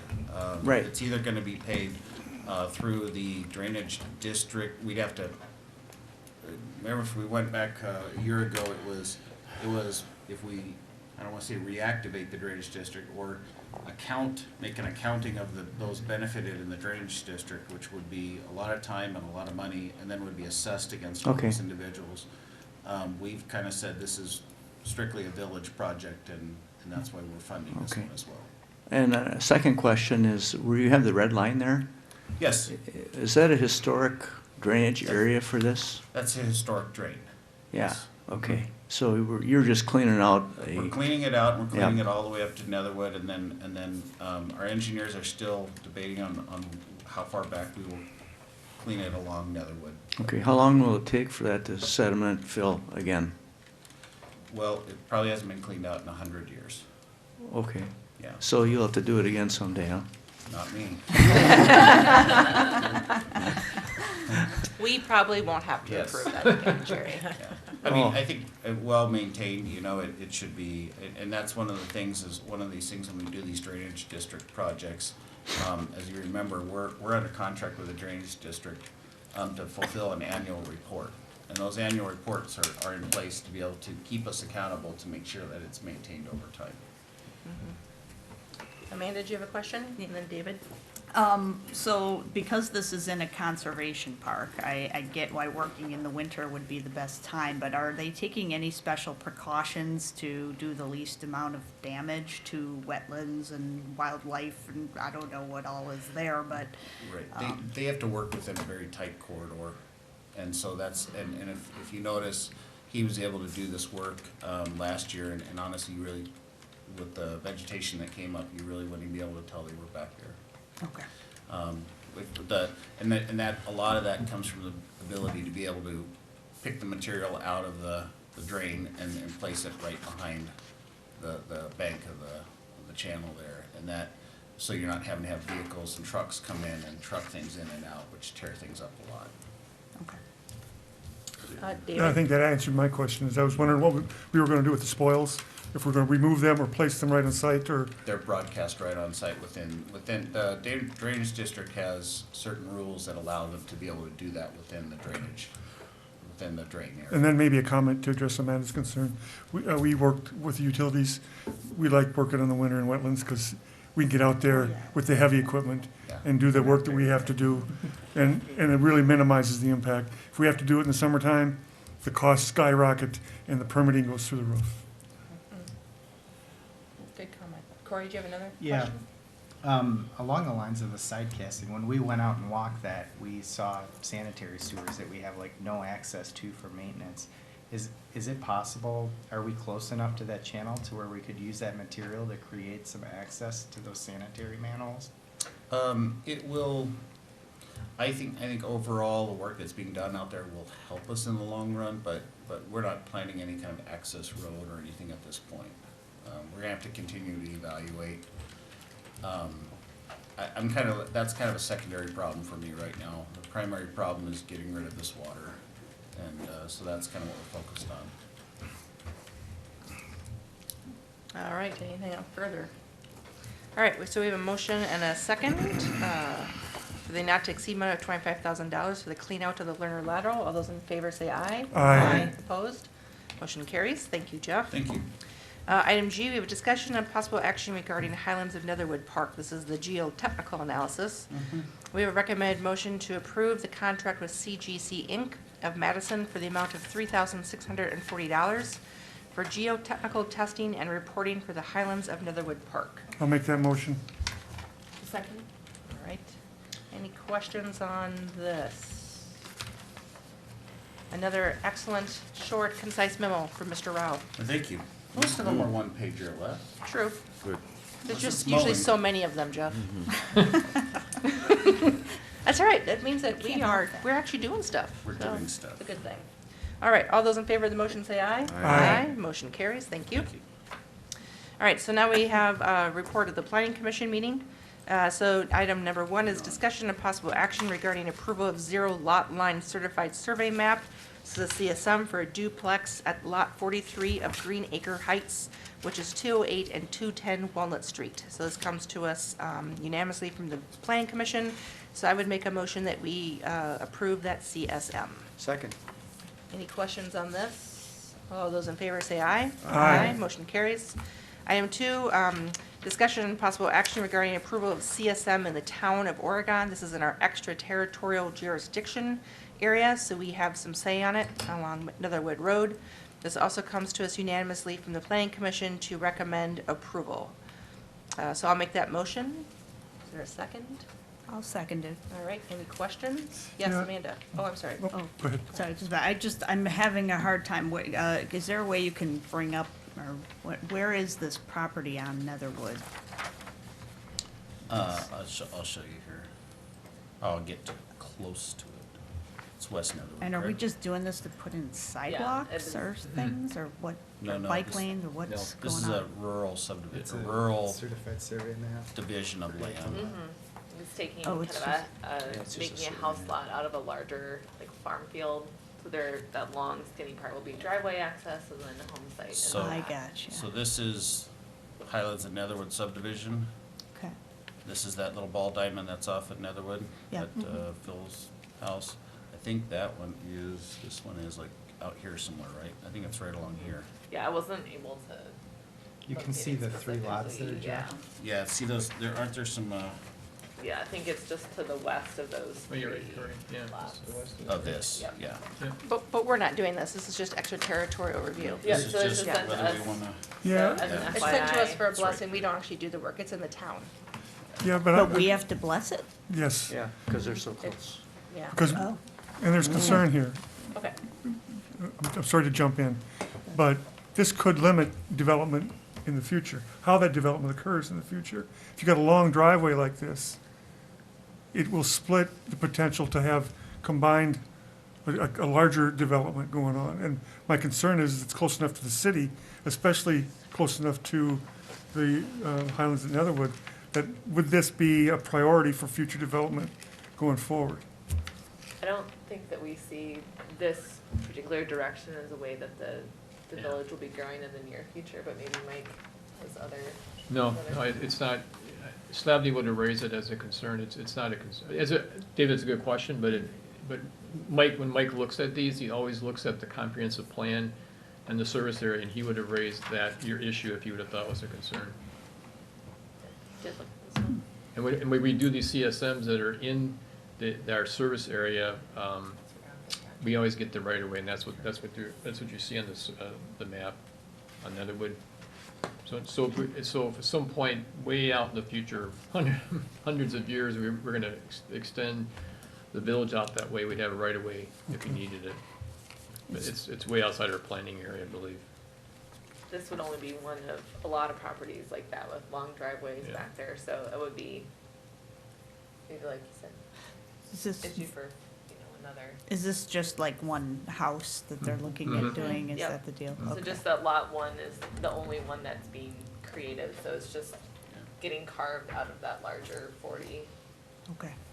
And we get other ones like this, but they're outside our ETJ that we don't even comment on them. Okay. All right, thanks. Goes to the county after that's, but just part of the process they have to go through. All right, all those in favor of the motion say aye. Aye. Opposed? Motion carries. Item 3, this is long, but I'm going to read it all because this is new territory. So this is discussing a possible recommendation to village board regarding ordinance 20-02, amending section 17-206, parent 8J of the Village of Oregon Municipal Code relating to home occupations. So some background information. This change will allow the Planning Commission and the Village Board to apply a consistent set of rules found in sections 1A through J to all home occupations. All home occupations will be reviewed consistently and with the same set of standard regulations to follow. Home occupations have a particularly high impact on neighborhoods and quality of life as they are commercial uses in a residential neighborhood. This is one of several updates to the zoning code that village staff is looking to revise in the next few years, largely due to Act 67 being passed in 2017. Act 67 limits the municipality's power to deny a conditional use permit and requires substantial evidence for any conditions to be imposed on a CUP applicant. So we have a unanimous motion coming from the Planning Commission to approve the ordinance amending section 17206, parent 8J of the Village of Oregon Municipal Code relating to home occupations. Would someone like to second this so Elise can explain it further? All right. Elise, do you want to talk a little bit? Yes, so just as you mentioned, this is with Act 67 being passed, we're starting to look at a couple different areas in our zoning code, which sort of allow the caveat of applying for a conditional use permit. Act 67 really limits the village's power to deny a CUP, and with this particular example, there are a lot of regulations, so sort of 1A through J here in this list, that any home occupation, whether it's you're running, massage therapy service out of your home, or you are fixing up old cars and kind of everything in between. Everyone is held to those same standards, but currently K 1 and 2 sort of allow an out. So if you, for some reason, don't really fit into that mold, it allows another opportunity to apply for conditional use permit. We feel just because, again, home occupations have a really high impact on quality of life. It's a use, that's why we have zoning, so we don't have conflicting uses right next to each other. So this is sort of, again, trying to protect the quality of life, health and safety of folks in our neighborhoods, and also just trying to standardize the list of requirements that anyone that's operating a home occupation would be held to. But we'll probably be seeing similar, revisions as we get to them in the zoning code in the upcoming year or two. So before we consider my motion, I forgot, we actually have to suspend the rules and waive the first and second readings, right? That's correct. My bad, sorry. Do you want me to withdraw my first motion, or it's fine, okay. So I'll make a new motion that by 2/3 vote, we suspend the rules and waive the first and second readings at tonight's meeting. I'll second it. Thank you. All those in favor say aye. Aye. Thank you, okay. I'll go back to my original motion that we approve adopting ordinance 2002. And who, did you second? Yeah, Jen will second it. Did you, and question, David? I had a question. Sure, please do. I noticed in your examples, you were more looking at service companies. In fact, you use that specific language. What about non-service type home and occupations like food processing and things like this, where you might have somebody that's doing honey, apiary, or whatever other type thing that might go on? Where do they fall within the zoning code? Would it be under this or some other section? I believe that would still fall under home occupations. Some are more manufacturing, some are food service, some are service. It's typically, the majority of our home occupations are service oriented. It might be somebody that's like a CPA running, Right. tax service or something. So mostly things that go unnoticed, but there are other home occupations that do have a big impact on neighbors, and that's why a lot of these regulations were put in place. But yeah, it does encompass all of those uses. Do we have to have more generic language to encompass that type, or, because the regulations are very specific to, I think, certain types of service-oriented companies or activities, whereas food processing is not. It's something a little bit different. I think then you have to do the other tests that are under regulations, David. Like, for example, permitted home occupation shall not occupy more than 30% of the floor area of a dwelling. And So as long as it meets those I qualities? think you have to do the other tests. Okay, yeah. all right.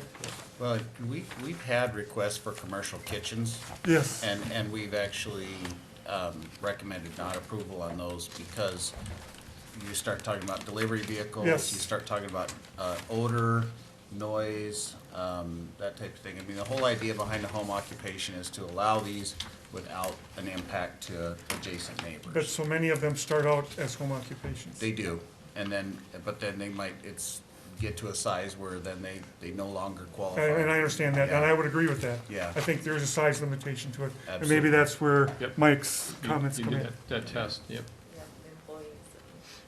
And it's some gray areas. Corey, do you have a question? I guess in the past, have there been CUPs that we thought were good that they were able to be granted that wouldn't meet the requirements of A through J, that we're now losing flexibility to allow those? I can't think of something off the top of my head. We're just trying to be proactive as we're becoming aware of more home occupations that are going on in the village. Making sure we're treating everybody the same. And also, as the memo talks about making sure we're in compliance with the new state law too. Something like Slavely's been talking about for about a year.